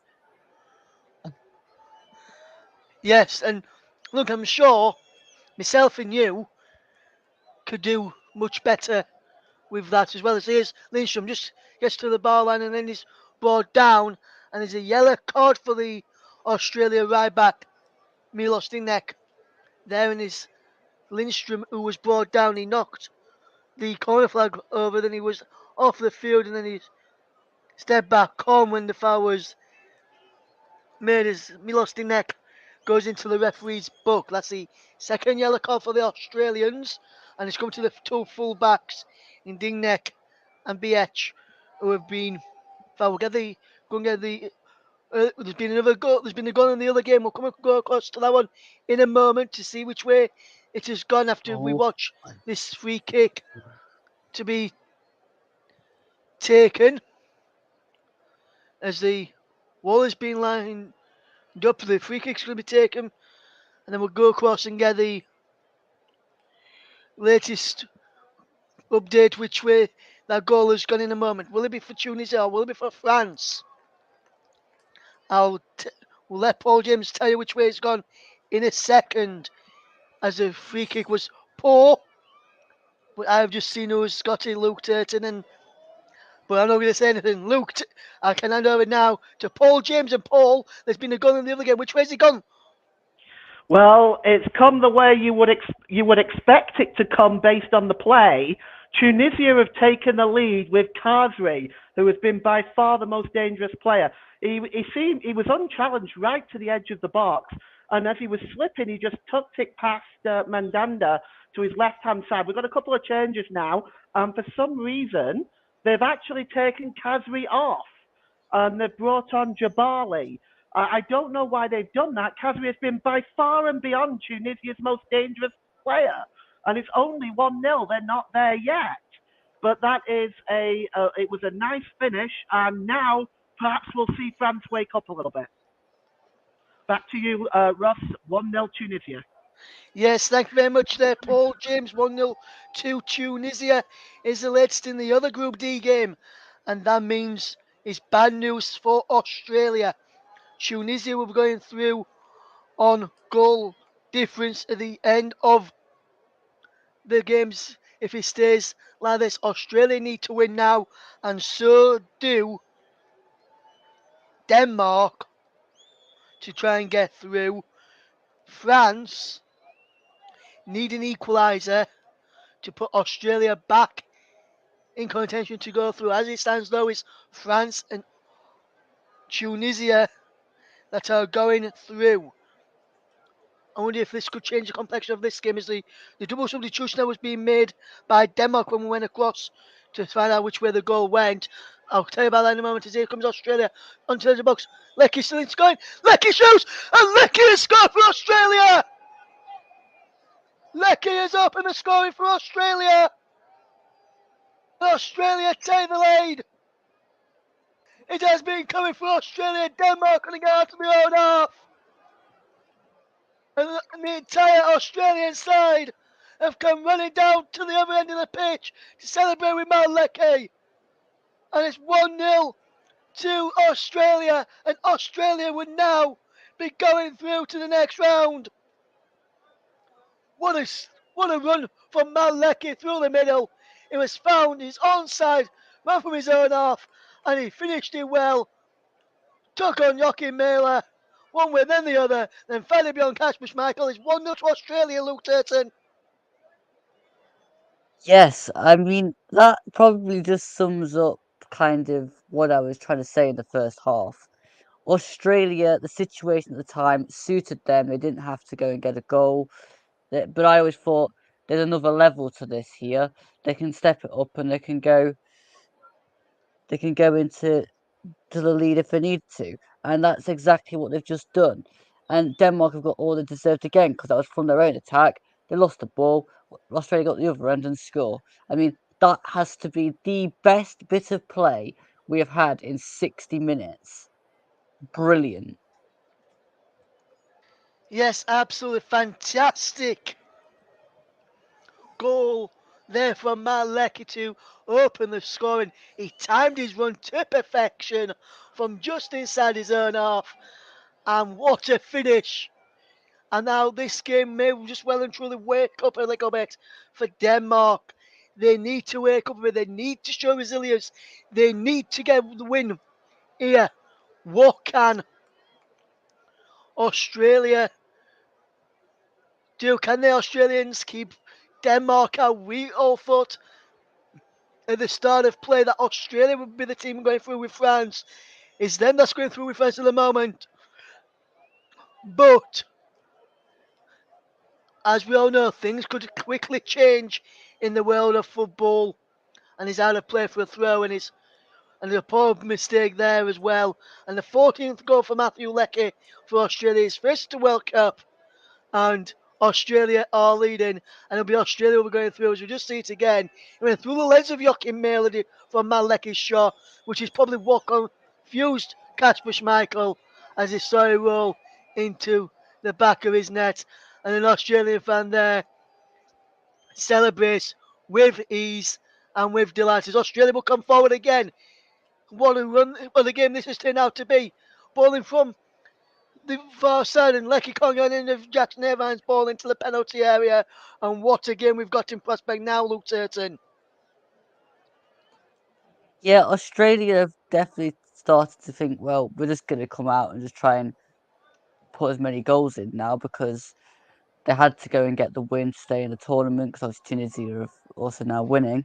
But again, I still don't think the quality is exactly there for both sides. I mean, the ball in then from Australia was a bit too much on it, and they couldn't really control it. I mean, or Denmark even in the tournament. I mean, have they actually turned up yet? They have in name, but I don't think they have in pay with the squad. I don't think, Luke. And I've just heard there's been a triple substitution for France in their game against Tunisia. Let's see who's who's been brought on and see if any of the big guns are being brought on. And the man who can tell us all about that is Paul James. Thanks, Ross. Yeah, Didier Deschamps has reacted. Varane, Veretout, and What's Coleman have. questioning if Paul has a Denmark almost got in on this near side. A shot came in from Sovek Olsen, which was deflected behind for a corner, and Australia almost punished for a mistake of their own at the back. Go back to the substitutions for France in a second. As this corner will come in from Christian Eriksen from the near side. 64 minutes gone. It remains Australia 1, Denmark 0. Denmark need to score it. The ball is headed away. It breaks out to the far side, and now here comes Australia coming forward, clearing the ball forward. And while the ball's back with Kasper Schmeichel, let's try and get about that triple change again. Let's try and get that triple change confirmed by Paul James. Has any of the big guns come on, Paul? Likes of Kylian Mbappe, Antoine Griezmann, any one of them? Yeah, Didier Deschamps has reacted. Varane, Veretout, and Coleman have come off. Saliba, Mbappe, and Rebois have come on. So this is a big change. He's looking to reverse this this Tunisian lead. But I got to be honest with you, time is running out for them. 25 minutes left. Tunisia 1, France 0. Thank you very much there to Paul James. 25 minutes left here too. Is still Australia 1, Denmark 0. As the ball is played up towards our halfway, it's cleared towards the edge of penalty, should I say, it's cleared away. And now Australia will come forward again. Can they get a second, which really would put a dent into the Danish's attack to try and get back into the game? No free kick given there. And Australia just win a throw. Instead, there's the Australian Tim Cahill, the from Australia player Tim Cahill's there alongside I think another from Australian in the crowd there as well. Australia 1, Denmark 0 is the scoreline as the ball is played down the line. It's headed away, chested down on the edge of the penalty by Australia, and they will try and get forward. And Tim Cahill in the crowd, he'll be happy that his side, that his nation is leading, won't he, Luke Turton? Yeah, he will indeed. And to be honest, I think he was happy before they scored until he found out Tunisia were also winning.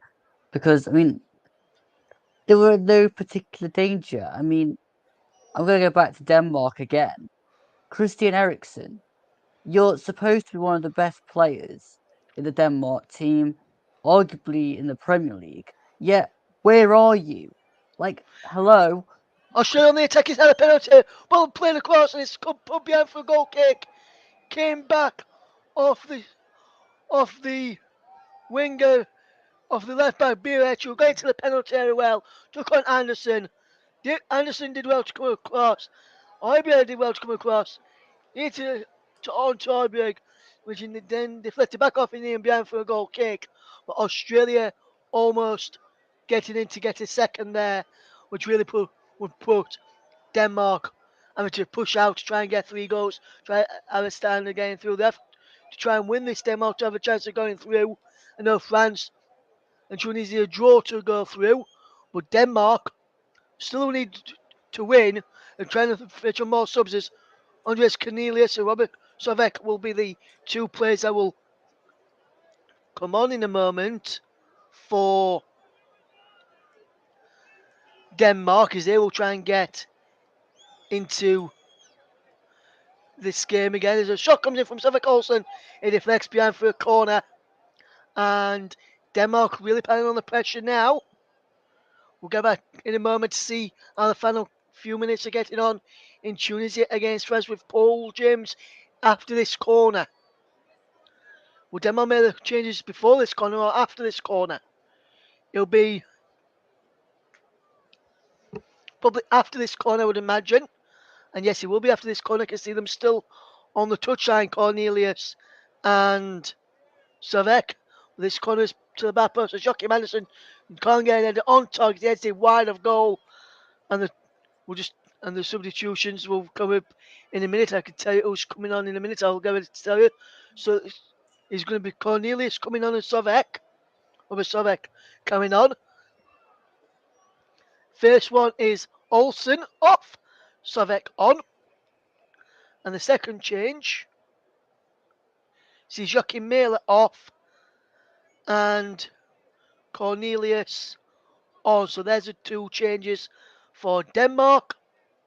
Let's see how the latest final 21 minutes or so is being played out in the game between Tunisia and France. If anyone else come close to scoring since last with yet, or is Tunisia just defended really well since the triple change from France, Paul James?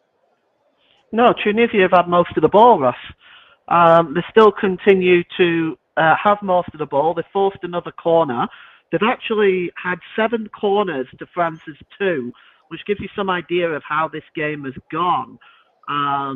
France really haven't created much since the 3 substitutions. But there is still 20 minutes left, so we'll see how it plays out. It's still 1-0 to Tunisia.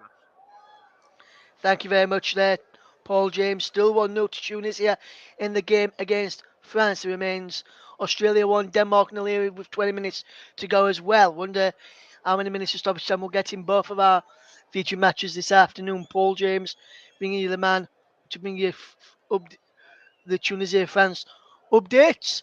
And we've got myself and Luke Turton watching Denmark against Australia, and the offside flag is up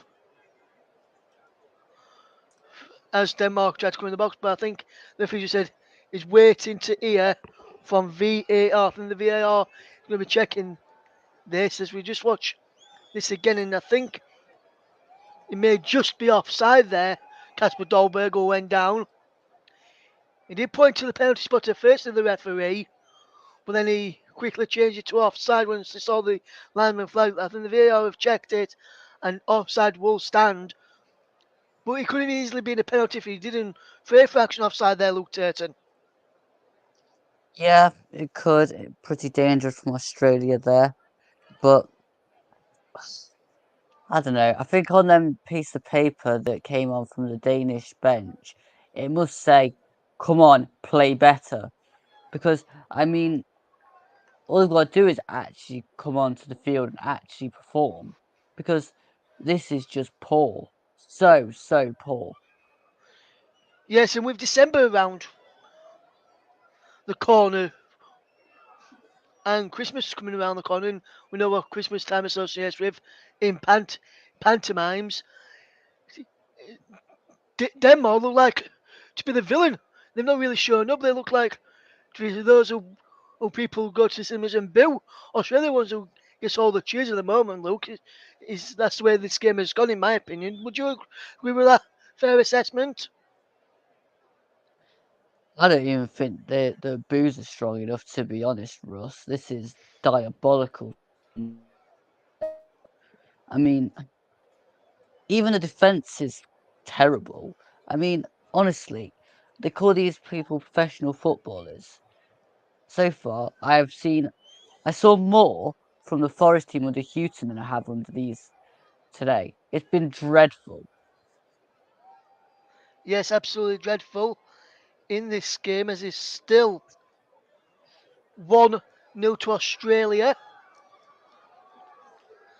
And there is another change for France, which we'll go near about in a second as I just see the ball into the penalty area again.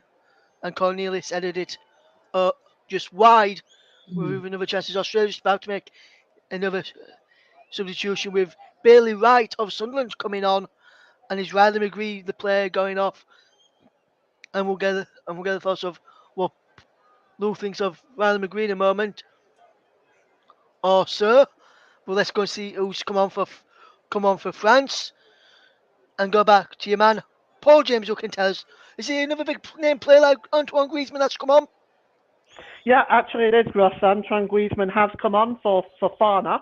Also, the Tunisian team have made a substitution with Charolais coming on for Ben Romdal. So both sides making substitutions, but no real further action since you were last with us. Still 1-0 to Tunisia. Thank you very much there to Paul James, keeping us across that game there. Is Australia still leading by a goal to nil? Ryan McGree's gone off Luke Turton, and what have you made to his play today, Luke? Do you think he's been one of the Australia better players in this game? Yeah, I think Ryan McGree's been decent. I mean, to be honest, Australia, for the most part, was passing it round, trying to keep Denmark at arm's length. Did a lot of work off the ball, and then, had a couple of chances. But yeah, I mean, in a game that's lacked real quality from anybody, to be honest, he's been one that's been fairly rememberable. So yeah, I was impressed with Ryan McGree, but not surprised that he came off. Yes, and there's a booking there for the substitute Robert Servok for Denmark there, as we're seeing a Watford and Aston Villa joint flag, England flag that is in the crowd. A lot of England fans that are out there making the most of being at the World Cup matches by going to a few. I know some couple of people that have gone the people have gone Facebook who who runs a channel on YouTube, some runs a channel on YouTube, who's who's gone to every single game someone's gone to every single game so far as this free kick is taken in, and it's a poor free kick from Australia's standpoint, and it's cleared away up towards halfway. Remains Australia 1, Denmark nil, as the ball is played over the top. There is collected well over on that far side, and now a ball whipped into the penalty. Joachim Andersen can just head that ball away as a ball came in from the far side. As here comes Australia once more back to the left back now, and Birek on towards the edge of the penalty area is cleared away, and Christian Eriksen can fetch this ball away for Denmark. Final 15 minutes or so to go, or 14 minutes or so to go now, should I say. It remains Australia 1, Denmark nil in our featured game. I wonder if there's going to be any more drama in the Tunisia-France game or this game this afternoon to keep everyone across with. Is still Australia 1, Denmark nil in this game. 14 minutes gone as Denmark will try and get back into this game as they cross now to Slovak, who's just picked up that booking, and the shot comes in from the edge of the penalty area and it goes straight into the arms of Matthew Ryan, who dives onto it and claims it with comfortable ease, and it remains Australia 1, Denmark nil, should I say. And that was a lovely backheel flick from Cornelius, who was running through, but he couldn't get his effort on target to cause many problems. With the final few minutes to go, we've run about 30 minutes to go in the other game as well between Tunisia and France. We'll go across and get an update from Paul James in a second as Australia just win a throw. We'll watch this attack for Australia, and then we'll get across to Paul James. Australian fans just on the monitors there watching along, and they'll be happy with their side's performance as they are leading, and they would have been happy with the performance before they had to take the lead to get through as well. It remains Australia 1, Denmark 0 as it balls in towards the penalty on this near left hand side. Lovely older play by Australia. Irvine now wide to Birech. Birech inside the penalty area, just blocked on the edge of the box, and Oibier will fetch the ball away to Christian Eriksen, and Denmark will try and break out from the back. Let's go and see how the final 13 or so minutes are getting on with our man Paul James, who can tell us. Paul. Well, just as you join us, Ross, France have made another substitution. Ousmane Dembele has come on for Guendouzi, as France are really turning the screws, looking to get back into this game. But despite the big names that have come on, Ross, they haven't created anything. They've certainly had a little bit more of the possession in the last 10 minutes or so, but they really haven't created much. There's been no chances of note. The final ball into the box hasn't been great. This is a generally poor performance from France, and they deserve to be losing. They have a corner now. I might just stick with it just while this corner comes in. If you've got nothing on going, if you've got nothing on at the other game, just feel free to interrupt me if you have. This was swung, and it was a good work by the goalkeeper. Slovak also with the ball, Slovak with the ball in towards the penalty area, and it came all the way across and out for a throw on that far side. from Denmark's point of view, and another poor bowling from Bar there, and so they played it into him, and it's still Australia 1, Denmark nil, 79 minutes gone here. And Luke Turton, another poor crossing from Denmark, and that's what we've been saying really throughout the afternoon.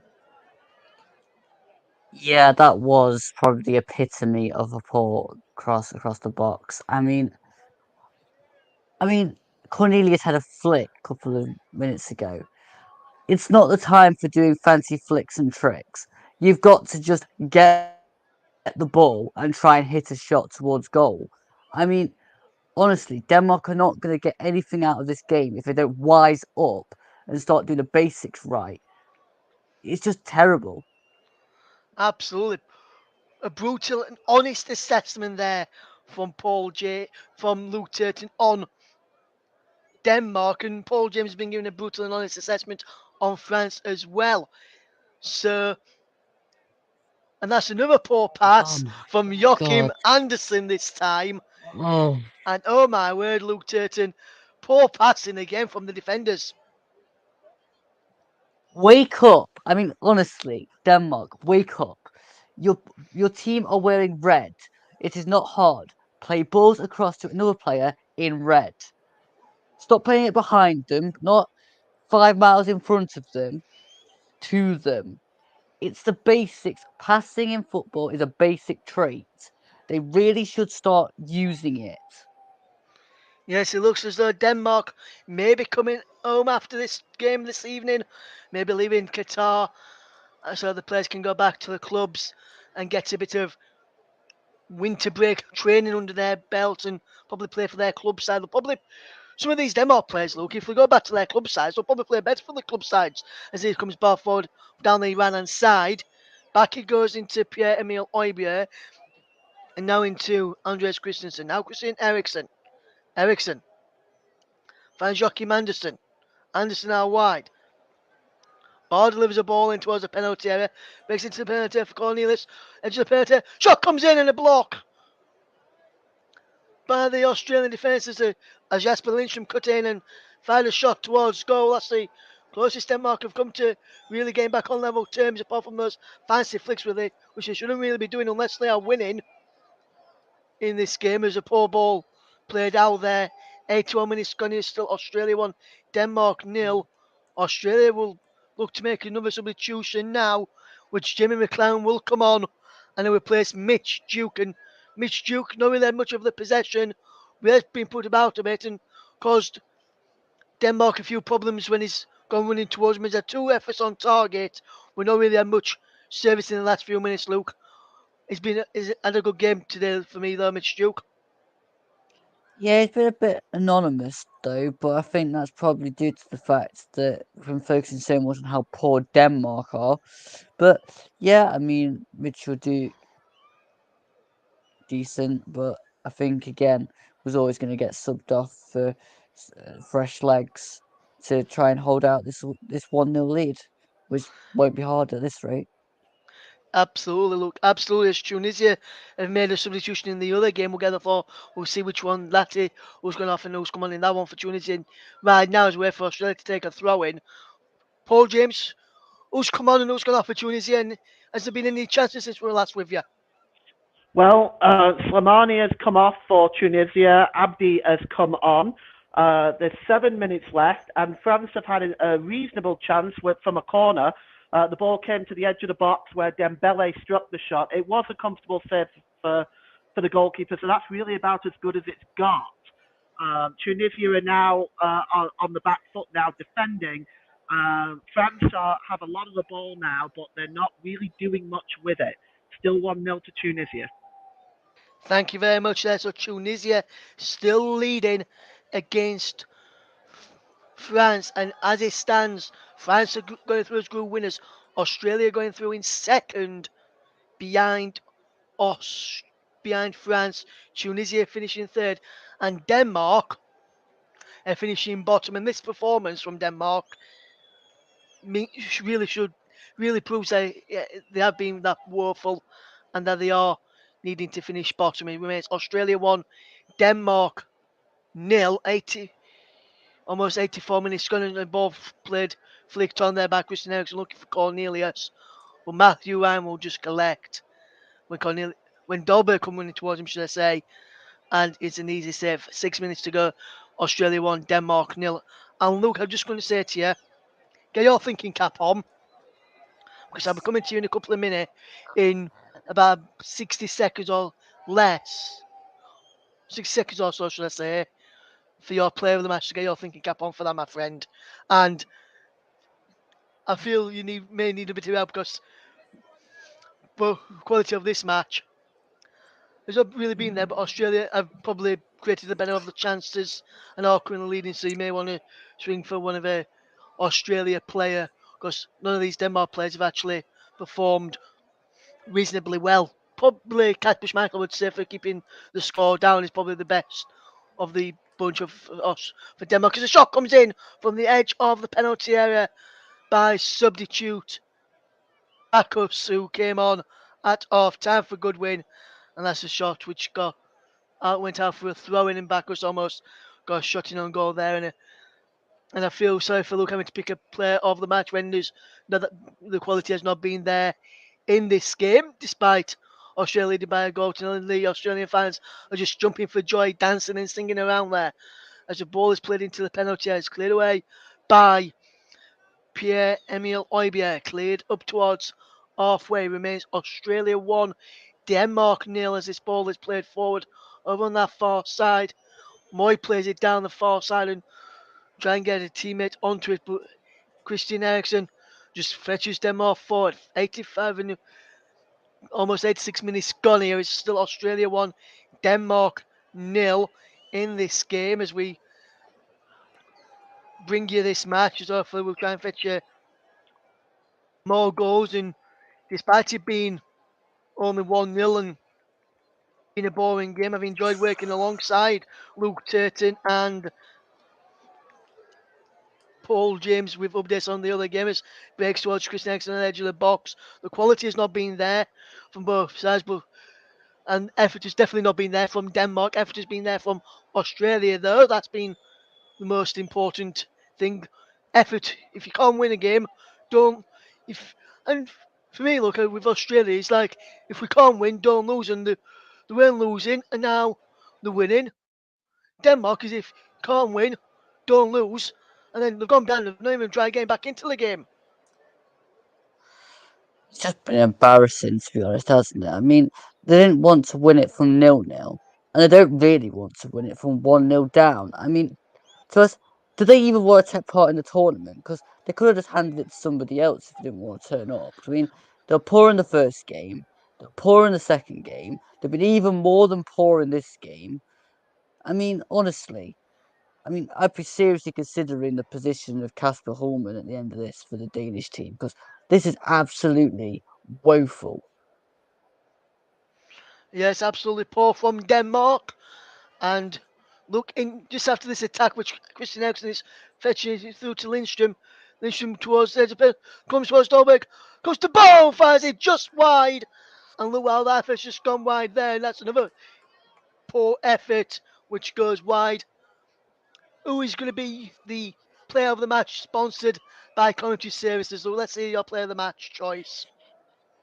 I've gone for Harry Suter because basically he's closed down most things that Denmark have attempted to do. I mean, it wasn't difficult, but you still have to clear them anyway. So I think it was always going to be a defender that got it because attacking's not really been on the radar. So yeah, I've gone for Harry Suter. Yes, as Maleke is the man going off for Australia as Ajind Rustic comes on, and there is Lecky's goal, which is proven to be the match winner at the moment in I this just game. Is still Australia 1, Denmark nil. There's been a great chance for France in the other game. Let's go and hear about that for Paul James. Paul. Well, we had to wait till the 89th minute for the best bit of quality from France. Kylian Mbappe cut into the edge of the area and produced a fantastic shot which forced a great save from Darman. France just coming close again. Kolo Muane just as I was speaking there, gets the ball on the edge of the box, 20 yards out, just curls it wide of the post, just on the wrong side. Honestly, though, I'm glad France haven't scored because it would be absolutely scandalous if they got anything from this game. Back to you, Ross. 1-0 Tunisia. Thank you very much. There's Denmark trying to come forward again. Here's Bar. Plays the ball back to Joachim Andersen. Andersen delivers the ball in towards the back post. And it's clear. And it's a free kick to Australia. Foul in there on the by the number 14 Mikhail Damsgaard on number 2 Milos Dinek, who was just fouled in the end, and the free kick was rightly given. In the end, it remains Australia 1, Denmark 0. And look, as we're about to find out how many minutes of stoppage time is going to be in this game, how many minutes do you reckon is going to be added on? Are we going to have a ridiculous amount of time like in the France game where there's 8 minutes stoppage time? There's going to be, do you reckon there's going to be a ridiculous amount of stoppage time here too? Hopefully 2 or 3 minutes to get this over and done with as quick as possible, Russ, to be honest. Yes, as Bar takes a throw for Denmark, as we yet to find out how many minutes has been gone in this second half as the header comes away. As Australia just defending for their lives now as they try and get forward, and they've got to run forward over on that far side. What can they do with the ball? And is in towards the penalty as we've got 6 added minutes at the end of this first half, and I do not know where they've got 6 minutes from. There's been no time wasting. There's been no real stoppages in this game. Where do you think the 6 minutes have come from, Luke? I'm just guessing the fourth official's a Denmark fan. Because, I mean, getting 6 minutes from this half, I I mean, 2, 3, 4 at the most. I mean, 6. Although it is FIFA's standard number, this tournament, isn't it? Yes, absolutely. But there's 8 in the other game. To tell you, 1 minute of stoppage time has gone in this game, and we've got about 5 minutes left, and it's still 1-0 to Australia against Denmark. Can Denmark get an equaliser? Ball into the penalty area, not like that. As a simple header clear. Ball will deliver the ball back in, but another simple header clear by Australia. They try and defend well, and now here come Denmark again. Olivier plays the ball forward into Kasper Dolberg. Dolberg loses out, and Australia just get the ball back and clear up towards halfway, another halfway. And Kasper Schmeichel comes up to the centre circle. Inside the centre circle now, Kasper Schmeichel just before halfway. It's it towards the left-hand side. Cornelius heads the ball away. Wonderful bit of play this from Denmark as they try and get back into the game. Is Pierre-Emile Højbjerg out wide to this near side as Ball delivers a ball in towards the penalty area. Headed clear at the near post. And there's a poor cross in again. And Australia just defending really, really well against Denmark. They've defended really well this game. Back to Kasper Schmeichel. Under no real pressure. Schmeichel over towards the far left-hand side. Up towards the edge of the penalty area. And Arisuta is there again to head clear into the path of Bacchus, who just clears it downfield and away. And now Kasper Schmeichel gets the ball forward into Bar. Bar, it's back to Kasper Schmeichel. You need to go forward, Denmark, if you want to score, guys. You need to go forward, not backwards. You're not playing from right to left. You're playing from left to right. Come on, even I know which way you need to score. As here comes Denmark again. Can they even create something today? They've not really created much in this game, Denmark. As a ball is put behind for a corner, and Luke Turton yet again, Denmark need to create something, and they're going back to the goalkeeper all the time. I think they forgot which way they're kicking. The invention from this Danish team is severely lacking. I mean, honestly, I'm nearly out of words to describe how bad this actually is. Yes, Kasper Schmeichel, the Danish goalkeeper, is in and inside that penalty area. Can he get an equalising goal for Denmark? Ball into the penalty and is saved by Matt Ryan, who goes down quickly. And if you could have kicked it on quickly, Australia would have had a chance to make it 2-0. But Kasper Schmeichel has gone back. He's had his own half now. And will easily get back into his own goal before Matt Ryan kicks this forward. Almost 4 minutes gone, almost towards the final 2 minutes of the game. Still, Australia 1, Denmark nil. In this game, will clear the ball away. It's over on that far side as Slovak puts the ball back in towards the penalty area. Slovak is there, ball in towards the box. Comes towards Dolberg and cleared away by Australia yet again. And Denmark have been absolutely woeful today. They've not been nowhere near good enough. Schmeichel with the throw-in into Andreas Christensen.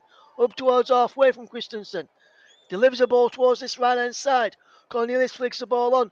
Makes it out of the penalty area. But Australia just defended well. Reinhardt's put it behind for a corner. We've got less than 9 seconds to go. And Kasper Schmeichel, the Danish goalkeeper, is coming forward again. Christian Eriksen will wait for him to get into the penalty area, which may have been more time because he will class as time wasting from the FIFA officials and from FIFA itself as the ball is in towards a penalty. Cornelius sends it back across goal and just over the bar. And that's a woeful chance again from Denmark, who couldn't keep the header down.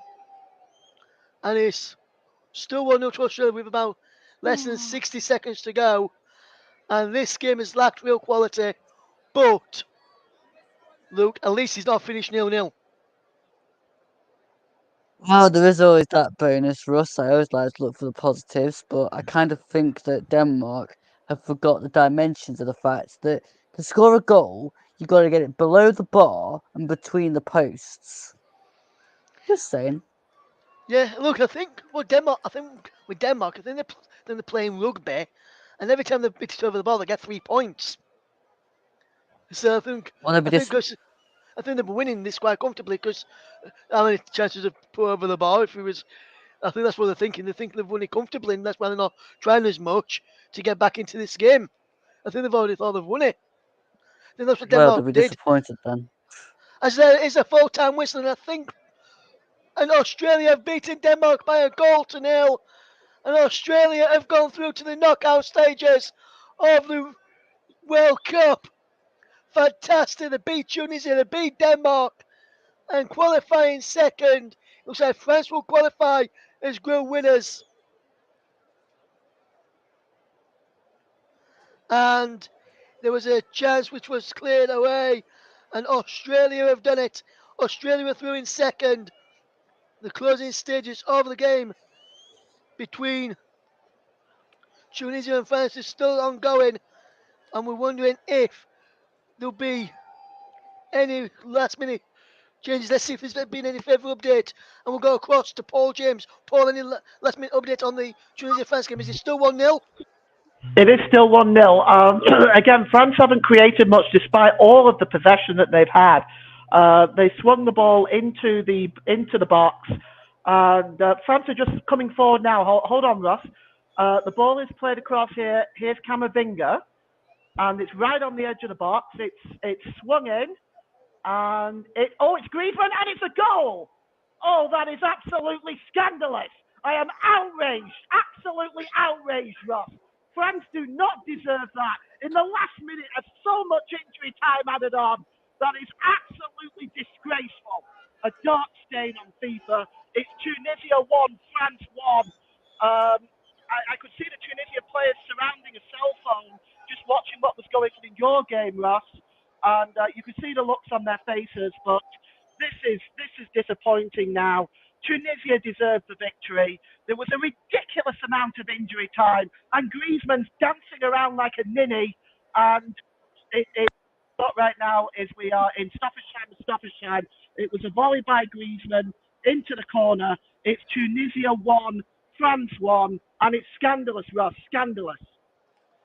Yes, 1-1 in the game between Tunisia and France. We'll get back to Paul James once the final whistle goes. But let's first of all go back and discuss our game. We'll wait for the full-time whistle in the France game to come through. Luke Turton and Australia have done it. They've gone through in second, a point behind Australia in the end. But credit to Australia, they didn't need to work that hard for it. They only decided to work even harder when they had Tunisia had gone 1-0 up. But Australia have gone through in second. after beating Denmark by a goal to nil in Tunisia, and Tunisia will now be going out in Denmark. We're going out as well, and Australia have gone through with France. Well, what do you make to the game this afternoon that we've just seen? Lacked quality. I mean, Australia, I think we're just going through the gears. I think they didn't want to overexert themselves. And, you know, I think in the end, Denmark were punished for basically not turning up. I mean, they got complacent and thought they could just get there and sort of work on what they had from the Euros. But you can't just turn up in tournaments and expect to win. Just not going to happen. Denmark were poor. Really, really poor. Yes, and we're going to head back across now to the other game between Tunisia and France. I have been told in my ear that the goal is being checked on VAR after the full-time whistle has gone in the other game, and let's see what's happening with with Paul James. Paul, tell us all about it. Well, Griezmann's offside, Ross. That's the thing. He's in an offside position when the ball is taken. Now he gets himself back onside, but he was already offside. So when he struck that shot, he was offside. The referee had blown full time, and I'm not sure this referee really knows what he's doing. If I'm being perfectly honest, I don't think any of them do. Now we're going to see exactly what he's going to do. He has. Wait a minute. No, he's shaking his hands in the air. It looks like he's signalled it's not a goal, Ross. So at least the right decision has been made, and it looks like Tunisia are going to win this game after all. This is very interesting. We are now in. By the way, we're now in the 12th minute of stoppage time. The referee had already blown full time, but now the game is continuing.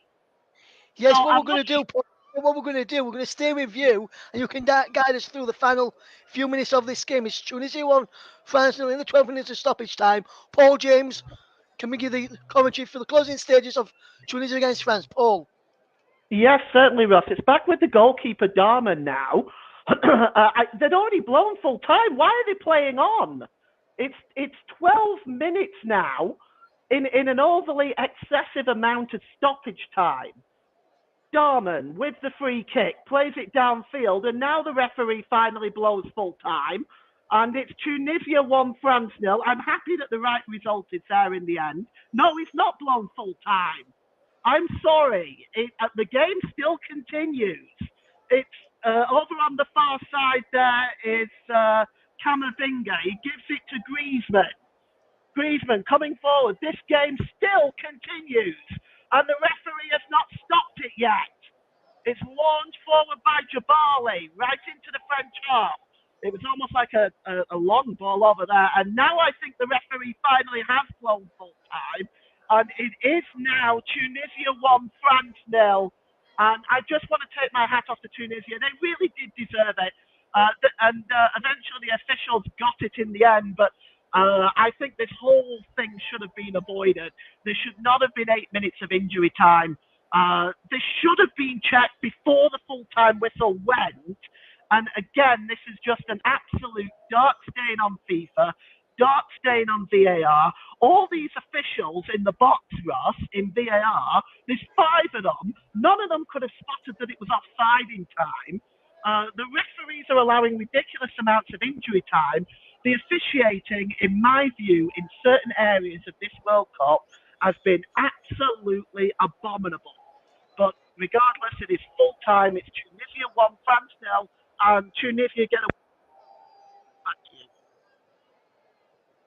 Thank you very much there, Paul James. So Tunisia have beaten France by a goal to nil in that game. We'll see the thoughts. We'll get the thoughts of Paul James in a moment as the crowds have now left both stadiums and it's been a frenetic afternoon. Both games finishing 1-0 to the designated home side. Australia beat Denmark by a goal to nil. Tunisia beat France by a goal to nil. So let me bring you the revised table, which I brought you a few minutes ago. when I thought France had equalised. So France had finished top on 6 points on goal difference. Australia have finished second on 6 points. Tunisia are third on 4 points. And Denmark finished bottom of the group on 1 point. So France go through as group winners. Australia go through in second. So what a game. What 2 games we have seen. But what we'll do, we'll just hand back to Paul James, who can guide us through the final to tell us all about that game in a moment, because Mike Orneman has been on and he says that serves Griezmann right for dancing around like a little sissy, according to Mike Orneman. And we'll now get the thoughts of Paul James, who has watched that game, to give us a full-time report as Tunisia beating France by a goal to nil. Paul, your overall thoughts on that game, and do you think it was the right result in the end? And do you agree with Mike Orneman's assessment there as well? Well, it certainly was the right result in the end, Ross, because France didn't deserve an equaliser, and the way that Griezmann was dancing around like a ninny when he got the equaliser, they didn't deserve it. He must have realised that. But my assessment primarily on the game, the criticism falls on the officials. There's obviously some lack of communication going on. If you've got 5 people in VAR and you can't see that, the offside was actually quite obvious when you look at it on the replay. He was offside by about 2 or 3 yards. And why couldn't VAR have spotted that? Why couldn't any one of the 5 people in VAR have spotted that? Why did we have to wait till full time? Not only that, after full time, we'd already played over 8 minutes when they got that goal, or close to 8 minutes. The referee then went and played a further 2 minutes. It's just it's baffling. But let's just give you a rundown of the game, because I'm sure you've heard quite enough of my ranting. There was the second half had few chances. Paul, we enjoy your ranting, mate. You can continue if you want. No, I'm just shocked at how bad that was actually handled by FIFA and the officials. But the first goal came with the chance from Kazri. He took the ball to the edge of the box and just slid it past the goalkeeper. It was actually a really smart finish, and France really started to bring on the big names: Saliba, Mbappe, Rebois, Griezmann, Dembele. It didn't help them. They did have most of the possession, but they didn't really create much. Couple of shots on goal from Dembele. The best bit of quality from France was Kylian Mbappe cutting into the penalty area and just getting that shot away. That was a good effort, good save by the goalkeeper, Darman. And of course, there was a controversy in the last minute of injury time when Antoine Griezmann scored, but was quite clearly offside. So the right result there for me, Ross. Tunisia 1, France 0. Back to you.